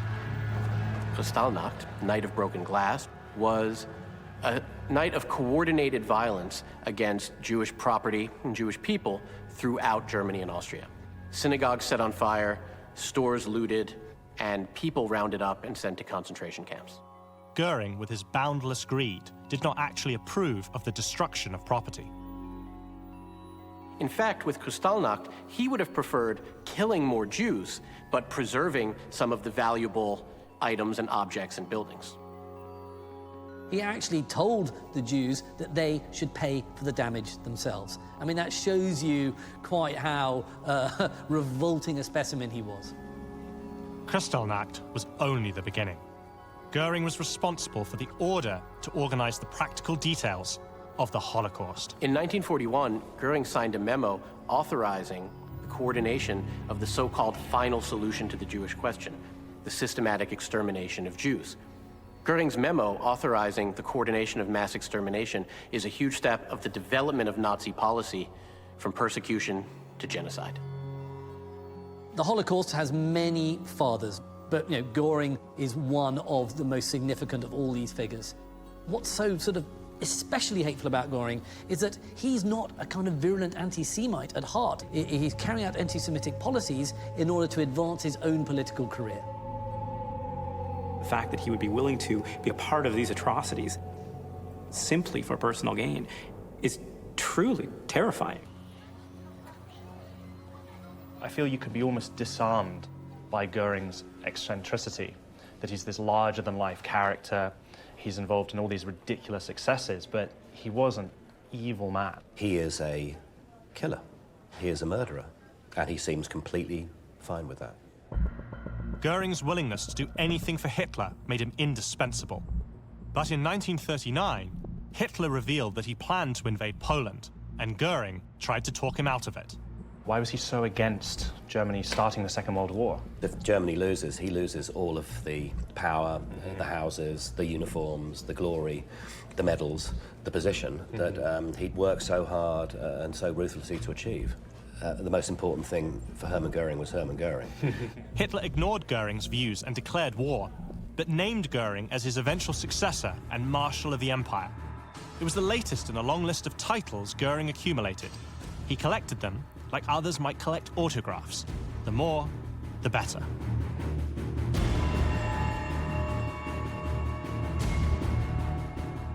Goering was at the height of his powers, but could he keep his lofty position? That's what I want to find out next.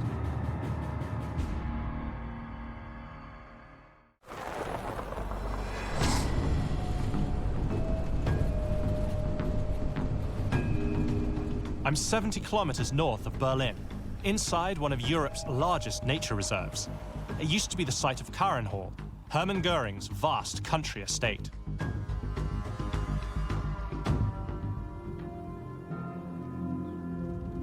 What's this? This here? What's a stone? You found a lot of this. So this is an original piece of the building? It's original. So what is this? Do you know? Like from the wall. house? It's part of the wall? It's the wall, yeah. Wow. I'm meeting with Volker Knopf, historian and an authority on Karenhall. He can tell me how important this place was to Goering during World War II. That was Karenhall here. Uh-huh. Around here was a guardhouse, and the same on this side. And here where the trees are, if you look on the trees, then you see the walls of the house. So the main building was right here? Ja, soweit das Auge reicht. So it's been completely engulfed Sehr groß. by the forest. Ja, aber damals war hier ein Park, ein großer Park, keine Bäume oder nur wenige Bäume. There's little evidence any buildings were ever here. Just a few tunnels remain. Alle Häuser waren verbunden durch solche Gänge. So this was a passage between two buildings to move supplies? Ja, ja. Und in dieses Loch kann ich gefahrlos mit Ihnen runtergehen. Es wird... You can step in that? Me, I know it. For you. Oh, wow, look at that. There's no way I'm going in there. Karenhall, named after Goering's deceased wife Karen, began as a simple hunting lodge. By 1937, after years of renovations, it was a palatial complex. It had everything Goering could want, including a massive library, ballroom, swimming pool, even a private zoo. Goering wanted the estate to be known as a shrine to Karin. In reality, it was a shrine to himself. This is a playground fit for what he regards himself almost like now a prince. So this is his own sort of palace, and it fits his ego. Komm, ja, mein Cäsar. Kommst du mich besuchen? Karin Hall recreated the conditions of the good life and of the style of living befitting a man of his station that he'd learned at Castle Feldenstein in his youth. He held parties there, he entertained foreign dignitaries there. It was really where he lived an extravagant, opulent life. Karin Hall was crammed with art masterpieces, looted from occupied Europe, one of the grandest private collections in the world. It was also his unofficial office, where his staff would come from Berlin to get their orders. What do you think about Goering? War das joviale Gesicht des Nationalsozialismus. Aber konnte heute oder in dieser Minute die Wange seines Kindes und eine halbe Stunde später konnte ein Todesurteil unterzeichnen. Das war Goering. Hatte viele Gesichter. The beginning of World War II was good for Goering. The Nazis scored victory after victory with his Luftwaffe leading the charge. Then came setbacks. It was Goering's job to destroy the British Air Force, the Royal Air Force, in order to make way for the German invasion barges and then the overall invasion of the British Isles. Now, this never happened because the Luftwaffe failed at their job and the RAF managed to outwit Goering. It was a terrible failure for him. Goering had solemnly promised Hitler no bombs would ever fall on Germany. The other big failure of Goering and his Luftwaffe is the fact that the RAF managed to bomb the Ruhr, Germany's industrial heartland.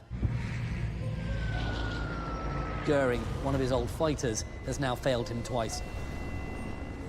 This actually is the beginning of Goering's slide into, nothingness in the Nazi regime.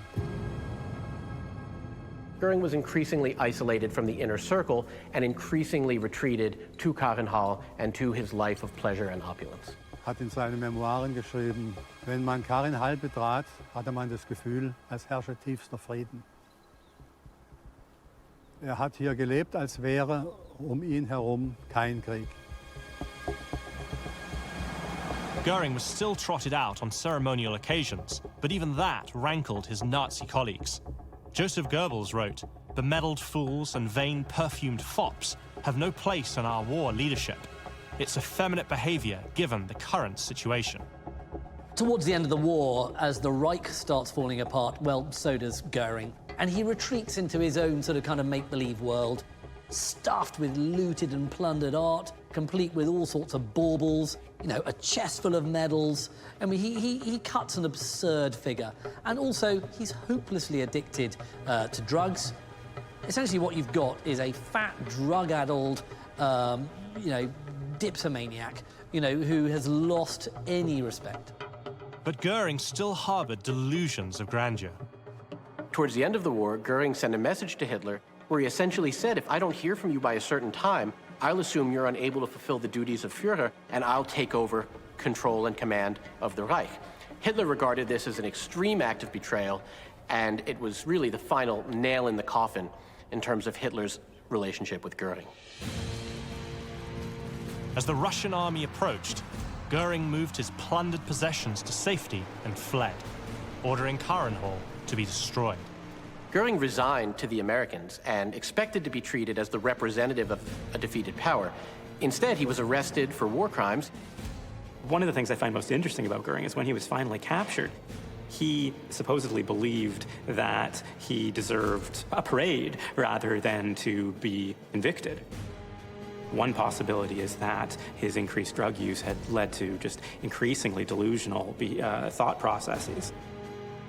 Goering is sentenced to death, and he knows he's going to be hanged. But actually, he's still got one more card up his sleeve, and he plays it actually very well. He's got a suicide pill. His body is discovered when a guard looks through the hatch in his cell, and there is Goering's dead form. His face is set in a kind of horrible rictus grin, as if he's having the last laugh.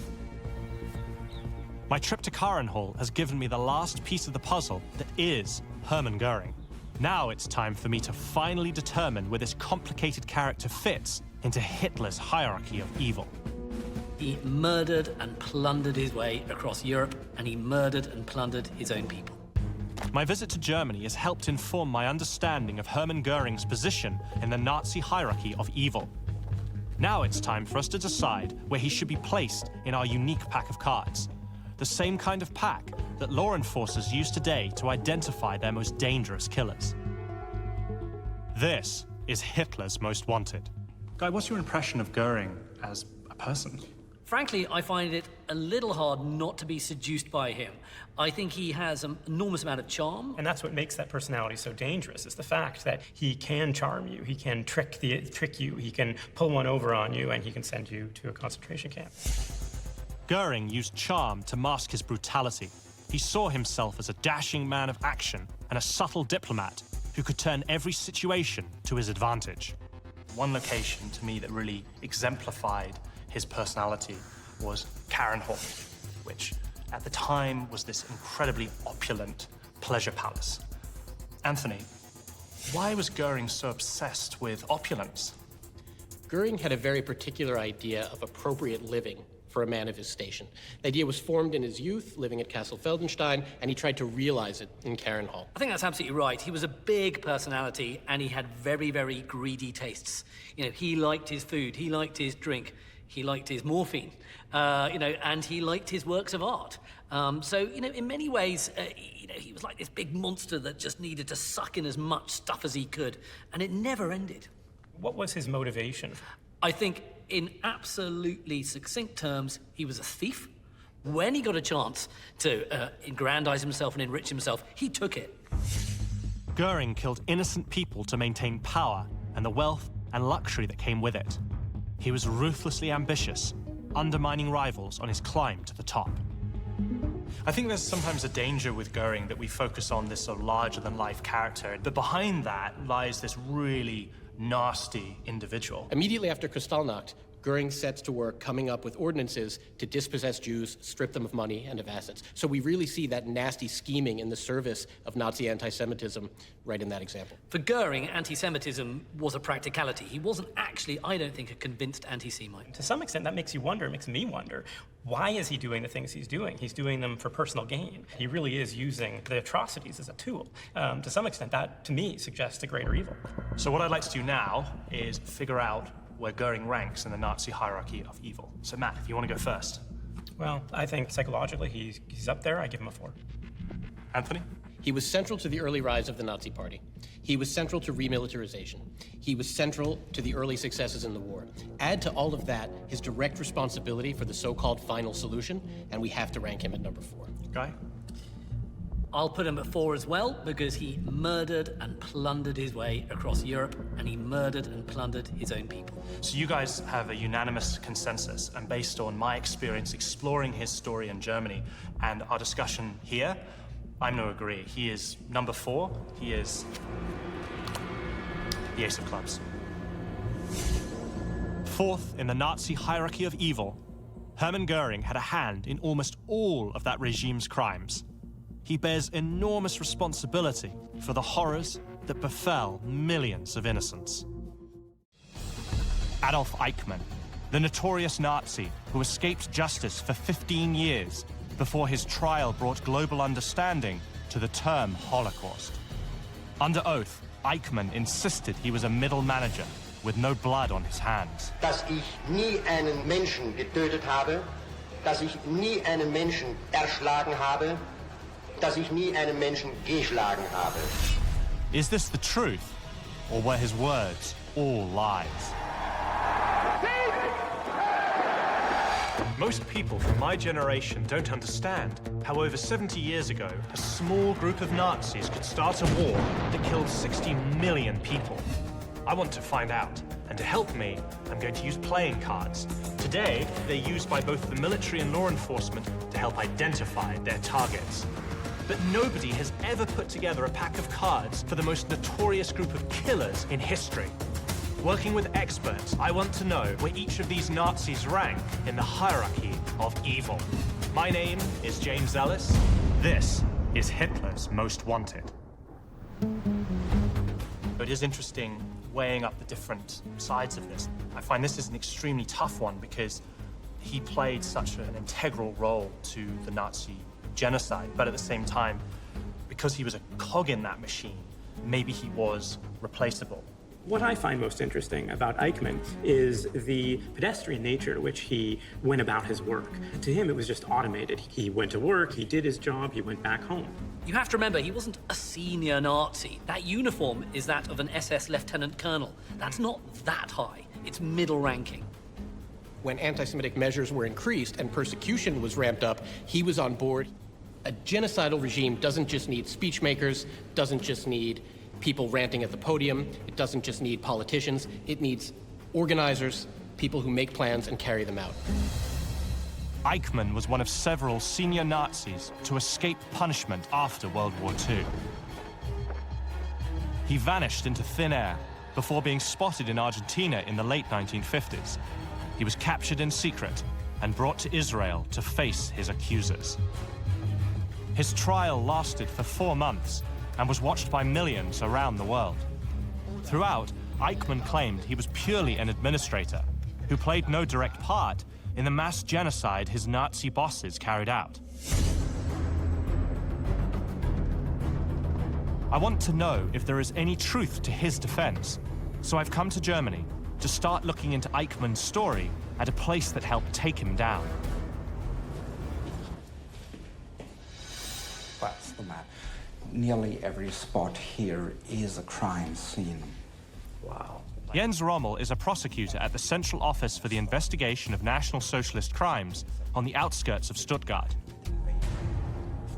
It's an amazing visual representation of the scale and scope of Nazi crimes. And it's only a part of the scale. So it must be a very daunting task for you then, because you've got all these crime scenes here, and you're trying to bring the people who are responsible for this to justice. It's an enormous task for a small office like ours. 70 years on, Jens and his team are still chasing down suspected war criminals from the Third Reich.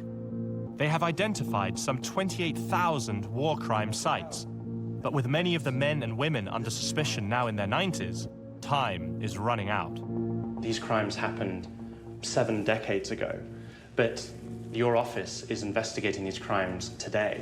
Well, of course, these are historical events during World War II, but what we are doing are current investigations because the defendants, some of them, are still alive, and it's also important for the victims or their relatives. For them, that's a current issue.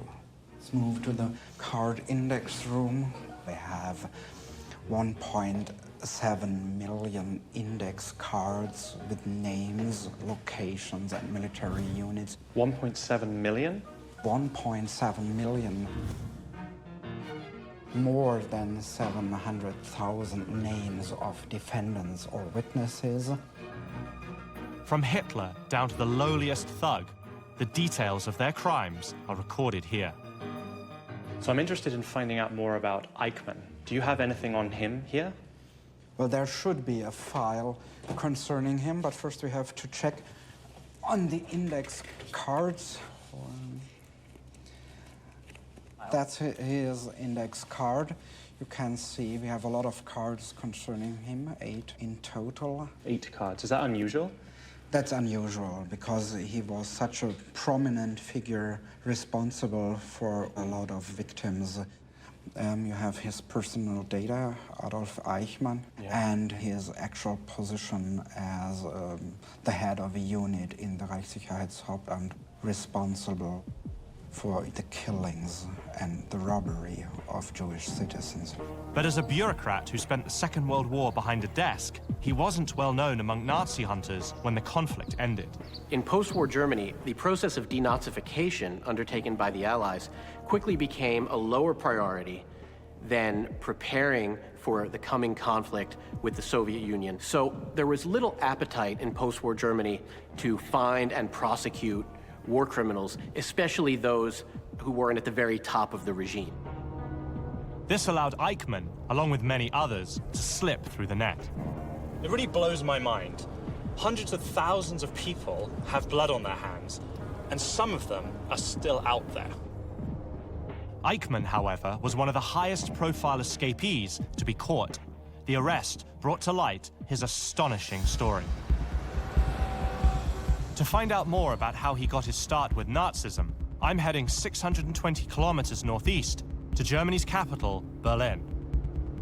Historian Dr. Stephanie Fischer is taking me to where Eichmann's career under Adolf Hitler would flourish. He actually went to the same high school as Adolf Hitler. Is that true? Yes. Really? Yeah, it seems to be kind of surprising for us, right? And we immediately start thinking, is there a connection? But it just doesn't seem that they met us. Yeah, it wasn't like it was a school notorious for, say, radicalizing people or anything like that. Not that we would know. Born in 1906, Eichmann is 17 years younger than Hitler, so their paths never crossed in the halls of their high school in Linz, Austria. Eichmann was a nondescript adult, and he had a nondescript childhood. He left vocational school without completing his course of study as a mechanic. He worked with his father. He worked as a sales clerk. Incredibly nondescript and undistinguished. And do we know why Eichmann became so interested in right-wing politics? I think what he really finds appealing about is this idea of comradeship, of belonging, having a group of male bonding and being together and drinking beer and having common goals about how to change the world. And part of it is, of course, anti-Semitism. So why was anti-Semitism part of his worldview? As crazy as it may sound to us today, it wasn't something very uncommon at the time. Like right after World War I, among leftists and rightists as well, we would have a high degree of anti-Semitism. It wasn't something unique to the Nazi movement at the time, but the Nazism they pushed it to a new degree. The Nazis' propaganda machine spouting Jewish conspiracies feeds right into Eichmann's pre-existing anti-Semitism. He joins the SS in 1932. In 1933, Eichmann was sent to Dachau for paramilitary training, and he wasn't very excited by it. He requested a transfer to the SD, the security service of the SS, and a transfer to Berlin. He was ambitious, and he wanted to rise up in the party, but not through the military route. In Berlin, he is posted to the very center of Hitler's security apparatus. I actually have a picture of the original building. Oh, let's take a look. Yeah. So this is a photo of the building that was standing here before. Exactly. So this used to be the headquarters of the SS, the security service SD, Gestapo. The SS was Hitler's security service, the Gestapo his secret police, and the SD the intelligence wing where Eichmann worked. The SD is going to become one of the most powerful organizations in the Third Reich. It's there to gather every scrap of intelligence about every enemy. Now, those enemies don't just include, foreign powers, they also include the other perceived enemies, such as Jews, communists, members of the church, Freemasons, you name it. Anybody Hitler doesn't like, they are a fair target for the SD. What were his responsibilities? He was very much involved in collecting data from Jews, but in particular in setting up immigration plans for how Jews should leave Germany. It's a major project. I mean, just think about it. This is where he proves to be a very good bureaucrat. The Nazis' first attempt at removing Jews from Germany involved racist, restrictive policies that pushed them to emigrate. Eichmann was given the task of coordinating this effort through the SD, and he dove headfirst into the job. Why is it that he is willing to work in an institution that is persecuting people? Like, why is it that he comes in, he gets a desk job, I understand that he wants to get away from the military service, but then he's persecuting Freemasons, and then he's persecuting Jews. Like, what is it about him that drives him to do that? We can only read the documents we have, and the documents show that he chose to work there, and it was not something forced on him. So he made a clear choice to work in this department that persecuted Jews. At his trial, Eichmann conceded that this was where he first honed his skills as an expert administrator, though remained adamant he was nothing more. Das waren meine inzwischen mir angelernten Fähigkeiten auf dem Gebiet des Auswanderungswesens. So konnte ich sehr wohl jene Zeit auf diesem Gebiet als Spezialist gelten. But the historical record proves there was much more to his story. In 1938, after Germany annexes Austria, Eichmann is posted to Vienna. He sets up the Central Office for Jewish Emigration and get straight to work hounding the Jews in the country where he grew up. He was an expert in what we would call putting the squeeze on people. Eichmann took steps, especially in Vienna, to compel emigration, to make life for Jews so difficult and so unlivable, and to have the threat of terror hanging over them that they would have no choice but to find some way to flee the country. Eichmann dreams up financial scams to seize Jewish property and freeze their assets. In May 1938, he boasts to his colleagues, "I have them completely in my hands. They dare not take one step without first consulting me." In just 1 year, Eichmann forces 100,000 Jews to leave Austria. It's an act no one should endure, not back then, nor today. Dass keiner freiwillig ihre Heimatland und wo man aufgewachsen ist und ihre Umgebung verlässt. I'm on a quest to figure out where Adolf Eichmann fits into Hitler's hierarchy of evil. I've come to Berlin, the city where Eichmann honed his skills overseeing the forced emigration of Jews from Europe. At his trial in 1961, Eichmann claimed he wasn't high enough in the chain of command to have any influence over what happened to them. Denn dazu war mein Dienstgrad zu klein und meine Dienststellung zu gering. But his success in pushing thousands of Jews out of Austria suggests otherwise. In fact, Eichmann and the Nazis were just getting started. Eichmann's role in the SD is to identify ways in which the Jews can be got rid of. What we're looking at is forced emigration, plunder of wealth and property. With Eichmann's help, from the mid-1930s onwards, Jews and other perceived enemies of the state were being persecuted to such a degree they had no choice but to leave their homelands, only to discover their situation became even worse. There was no place for Jewish refugees to go. Many countries' doors were closed to them. In one famous example, in May 1939, an ocean liner carrying some 900 Jewish refugees left Germany in search of a home. The St. Louis was denied entry to Cuba, the United States, and Canada, and forced to return to Europe. Over 250 passengers were later killed in concentration and death camps. I want to find out what fleeing that kind of tyranny feels like. Since the Second World War ended, Germany has become far more welcoming to refugees.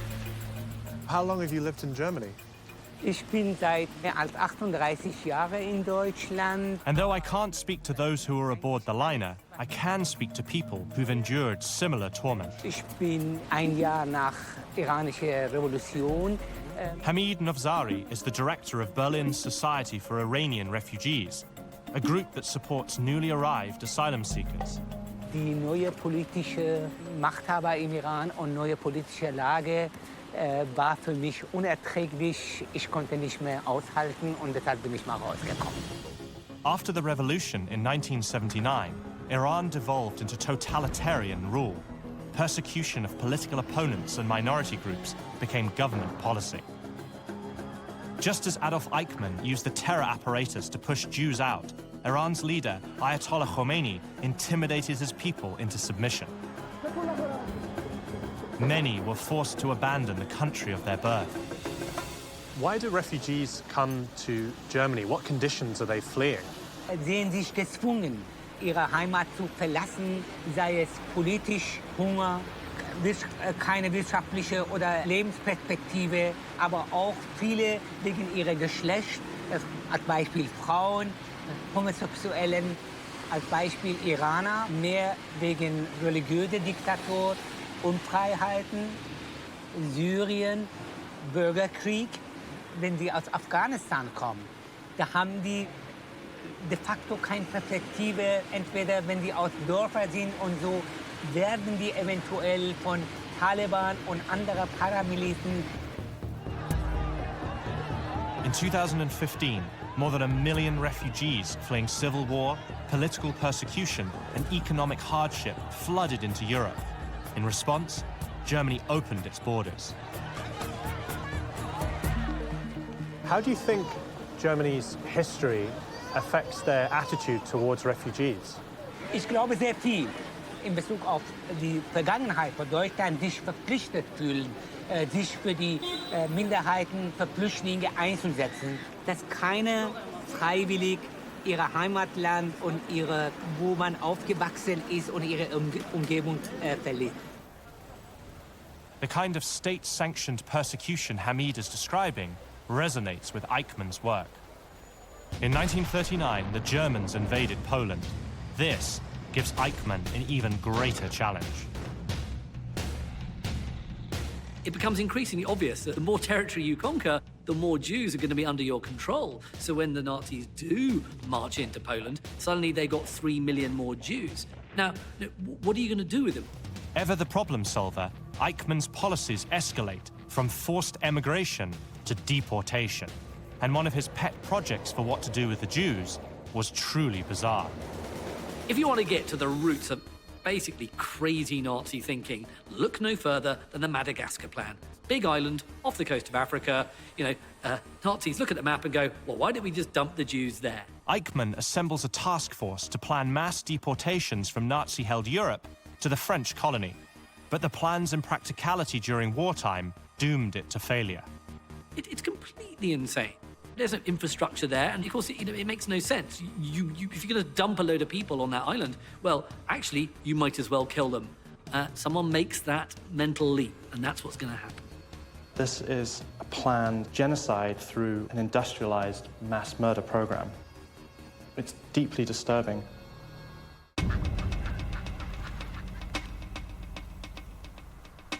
The next leg of my journey into Adolf Eichmann's story brings me to a villa in the leafy Berlin suburb of Wannsee. The setting is beautiful, yet the events that took place here over 75 years ago were anything but. So this really is a stunning property. Many people tell me that they are shocked by the contrast between the beauty of this place and the horrific history which we tell in our exhibition. Today, this former SS guest house is a memorial site for European Jews murdered in the Holocaust. Hans Christian Josch is the director. Now, this property is most notorious for a meeting that took place here in January 1942. Can you tell me what that meeting was for? The basic idea of the conference was to coordinate government offices on what the Nazis euphemistically called the Endlösung der Judenfrage, the final solution of the Jewish question. Undoubtedly, many conferences took place in the Third Reich throughout the war about how genocide was going to be enacted. The one that we know the most of, because the minutes of it were discovered, is the Wannsee Conference. This was a business meeting discussing, sales targets. What it looked like to an outsider. You had a map, you had numbers, and you had where those numbers were going to go. But of course, what all those numbers and maps represented was industrial slaughter. This was where a small group of key Nazis agreed to the coordinated mass extermination of European Jews. Eichmann was among them. At his trial, Eichmann acknowledged he attended the Wannsee Conference, but claimed he played no part in that decision. He even went as far as saying he was opposed to the violence. Ich hatte im Hinblick auf Juden damals nur jene Obliegenheiten zu erfüllen, die mit der Auswanderung zusammenhingen. Und zwar lediglich in fahrplanmäßiger Hinsicht, das heißt transporttechnischer Hinsicht. Aber ich hatte an keine blutige Lösung gedacht und nicht an eine solche gewaltsame Lösung gedacht. Of all the claims he made in court, his fate hinged on this one more than any other. So what was Eichmann's role in the conference? Eichmann was the head of the desk for Jewish affairs in the Reichssicherheitsamt, in the Reich's main security office, and he was therefore in charge of transport. All of the deportations from Nazi-ruled Europe to concentration and death camps in the East were overseen by Adolf Eichmann. What was it about him that gave him such an important role in the Nazi genocide? Eichmann took a lot of initiative, that he would actually interpret orders from his superiors very sort of flexible way, that he even had been reprimanded sometimes for being overzealous. Eichmann worked tirelessly to maximize the efficiency of the train timetables. The gas chambers at Auschwitz couldn't keep up with the number of people he was sending. By 1944, even with the Allies advancing on all fronts, Eichmann continued to wage his own war against the Jews. When the deportation of the Hungarian Jews started in spring 1944, he was actually overstepping Himmler's orders and sort of developed his own ambition in deporting as many Jews as possible. As the Third Reich begins to crumble, he forces thousands of Hungarian Jews to march to the camps. When Heinrich Himmler ordered a stop to the death marches, Eichmann disobeyed. Eichmann carried this out with great efficiency. He saw extermination as a task to be carried out, as a logistical problem. But we shouldn't forget, he saw it as a problem that he was happy to solve. He's an enforcer, he's an administrator, he is the man who makes the Holocaust happen. So it wasn't just a case that he was working in an office and overseeing or being involved in the genocide. It was something that he really was passionate about, that he saw it as his mission to try and eradicate the Jewish population of Europe. He wanted to kill as many Jews as possible. This was his war aim, basically. Inside is the evidence that tears apart Eichmann's defense. His own paper trail proves he was complicit in mass murder. It's really chilling to be actually looking at the documents, because Eichmann was the one that put these minutes together. It's a list of the number of Jews in Europe that the Nazis have identified. We know that they managed to exterminate 6 million Jews, but this list contains 11 million, and that's because they've taken into account England, Ireland, Spain, Turkey. It just sort of shows the scale of what they were planning. It's deeply disturbing, just revolting. Eichmann saw these people not as human, but as cattle, livestock being sent to the abattoir. The largest deportation in 1943 had 1,758 Jews on one train. 1,758 on one train. In my quest to determine Adolf Eichmann's place in Hitler's hierarchy, I've seen the evidence that proves he was complicit in genocide. Now, I want to know just how deep his commitment was to carrying it out. So where are we? We are at the train station of Grunewald, which is basically at Berlin's west end. I'm with historian Joab Sapir at the main departure point for Berlin Jews destined to die in Nazi gas chambers. So the majority of Jews that were deported from Berlin were deported right where we're standing here. Right. Today, Grunewald Station is a Holocaust memorial. But during World War II, it was arguably one of the busiest stations in Europe, at least when it comes to mass murder. So what are these here? These are plaques that commemorate each and every deportation that left Berlin between 41 and 45. The largest deportation in 1943 had 1,758 Jews on one train. 1,758 on one train. For 4 years, Berlin's Jews were rounded up, taken to Grunewald, and crammed into sealed railway cars. They were deprived of food and water, and there was no sanitary facility other than a bucket.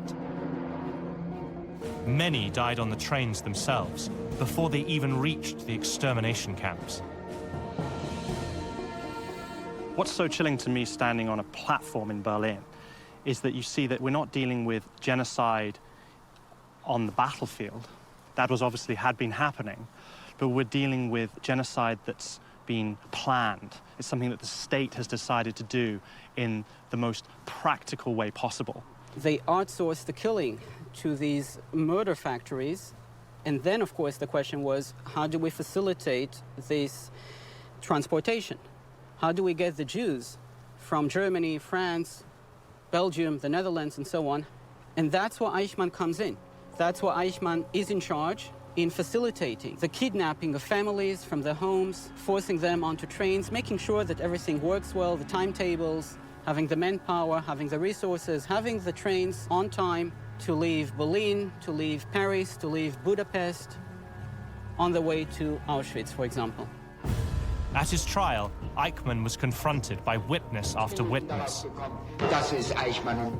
They all testified to his role in deporting Jews to their deaths. dass Eichmann war derjenige, der alle Bestimmungen betrifft den Juden getroffen hat, vorgeschlagen hat und auch sogar durchgeführt hat. פתרון סופי. אז הוא קיבל את התפקיד לבצע את זה. Despite the damning words, Eichmann continued to deny his direct involvement in their suffering.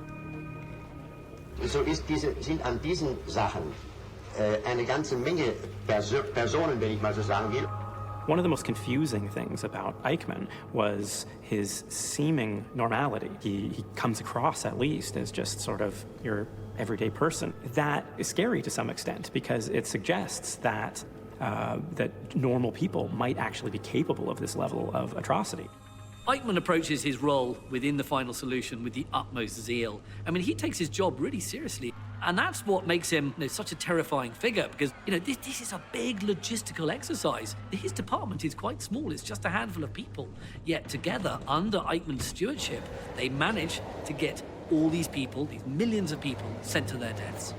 Now that we're approaching the end of the war, this is the beginning of 1945. And so the numbers are very small. These are the last Jews of Berlin, those who were trying to survive while hiding. 27th of March, 1945. At this point in the war, the Third Reich is all but finished. Every Nazi knows it, including Eichmann, but he was determined to finish the job he started. The last deportation that left Berlin, 18 Jews who almost made it. And then, in spite of everything, were still captured, and by fanatic Nazis, they were being deported right before the Soviets encircled Berlin. That's less than a month and a half before the end of the war in Europe. This really hits things home for me because they're losing the war. It's the final months of the war. They're about to lose it, and yet they are still deporting Jews to death camps. Indeed, they were losing the physical war, but for some Nazis, the war against the Jews was more important. Eichmann's profound commitment to the final solution is nowhere more apparent than on this abandoned train platform. But he'd soon find himself unemployed. The Germans surrendered in May 1945. Hitler was dead, and Germany lay in ruins. Millions of displaced people jammed the roads of Europe, desperately trying to get home. Hidden among them were Nazi fugitives in disguise, including Adolf Eichmann. After the defeat of Nazi Germany, Eichmann was actually briefly captured by the Americans, but he got away using a fake identity. For the final chapter in Eichmann's story, I'm turning to historian Tobias Freimüller. So we're in Spandau right now. Yes, this is the neighborhood of Spandau. He has the inside scoop on how Eichmann was finally brought to justice 15 years after the war ended. And it became clear that the man was not his uncle, but it was, in fact, Eichmann himself. I mean, that's just unbelievable. Adolf Eichmann was a war criminal who evaded justice for over a decade. He'd hoped to live out his days in Argentina, but his capture in May 1960 changed all that. For the final leg of my journey, I've met up with historian Tobias Freimüller to find out how Eichmann's arrest played out and the impact it had on our understanding of what the Nazis did. And this is actually the place where the synagogue was until it was destroyed in November 38. And what you see here is actually the names of the Jewish citizens of this neighborhood. So these are the names of people that were deported? Yes, exactly. When the war ends, Eichmann's name is not on the list of top Nazis that the Allies are trying to track down, is he? No, he's not.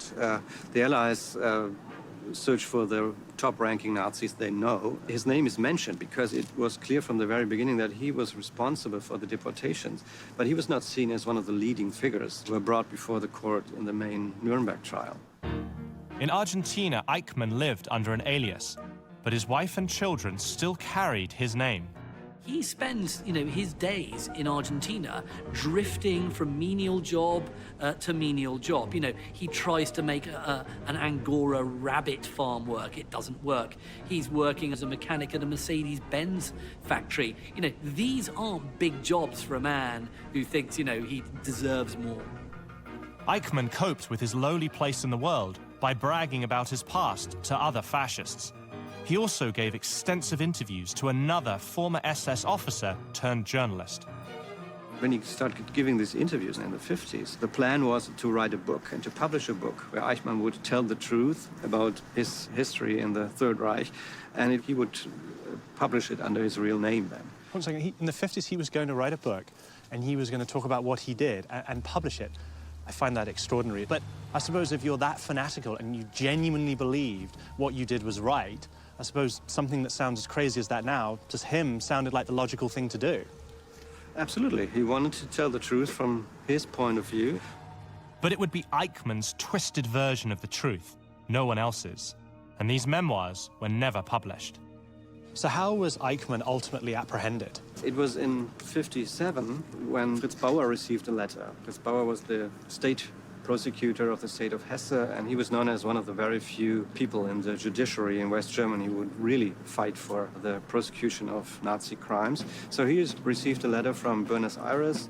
That letter was written by a Jew who'd escaped Nazi Germany in 1938. He just learned about his daughter's new boyfriend. This new boyfriend turned out to be Klaus Eichmann, and it became clear that the man who lived with Klaus was not his uncle, but it was, in fact, Eichmann himself. I mean, that's just unbelievable. Fritz Bauer passed the tip on to Mossad, the Israeli Secret Service. During a daring operation in May 1960, agents kidnapped Eichmann from a Buenos Aires suburb and smuggled him back to Israel to stand trial. It was a very, very special case. The trial in Jerusalem found a very huge echo in the media worldwide. It was the first trial at all who had such a focus on the Holocaust. Eichmann's trial was watched by millions. The horrors inflicted on the Jews by the Nazis shocked the world. Mein Bruder ist schon in Theresienstadt gestorben und meinen Sohn haben sie geführt nach Auschwitz. We walked for 24 hours without food, and those who could not carry on were shot.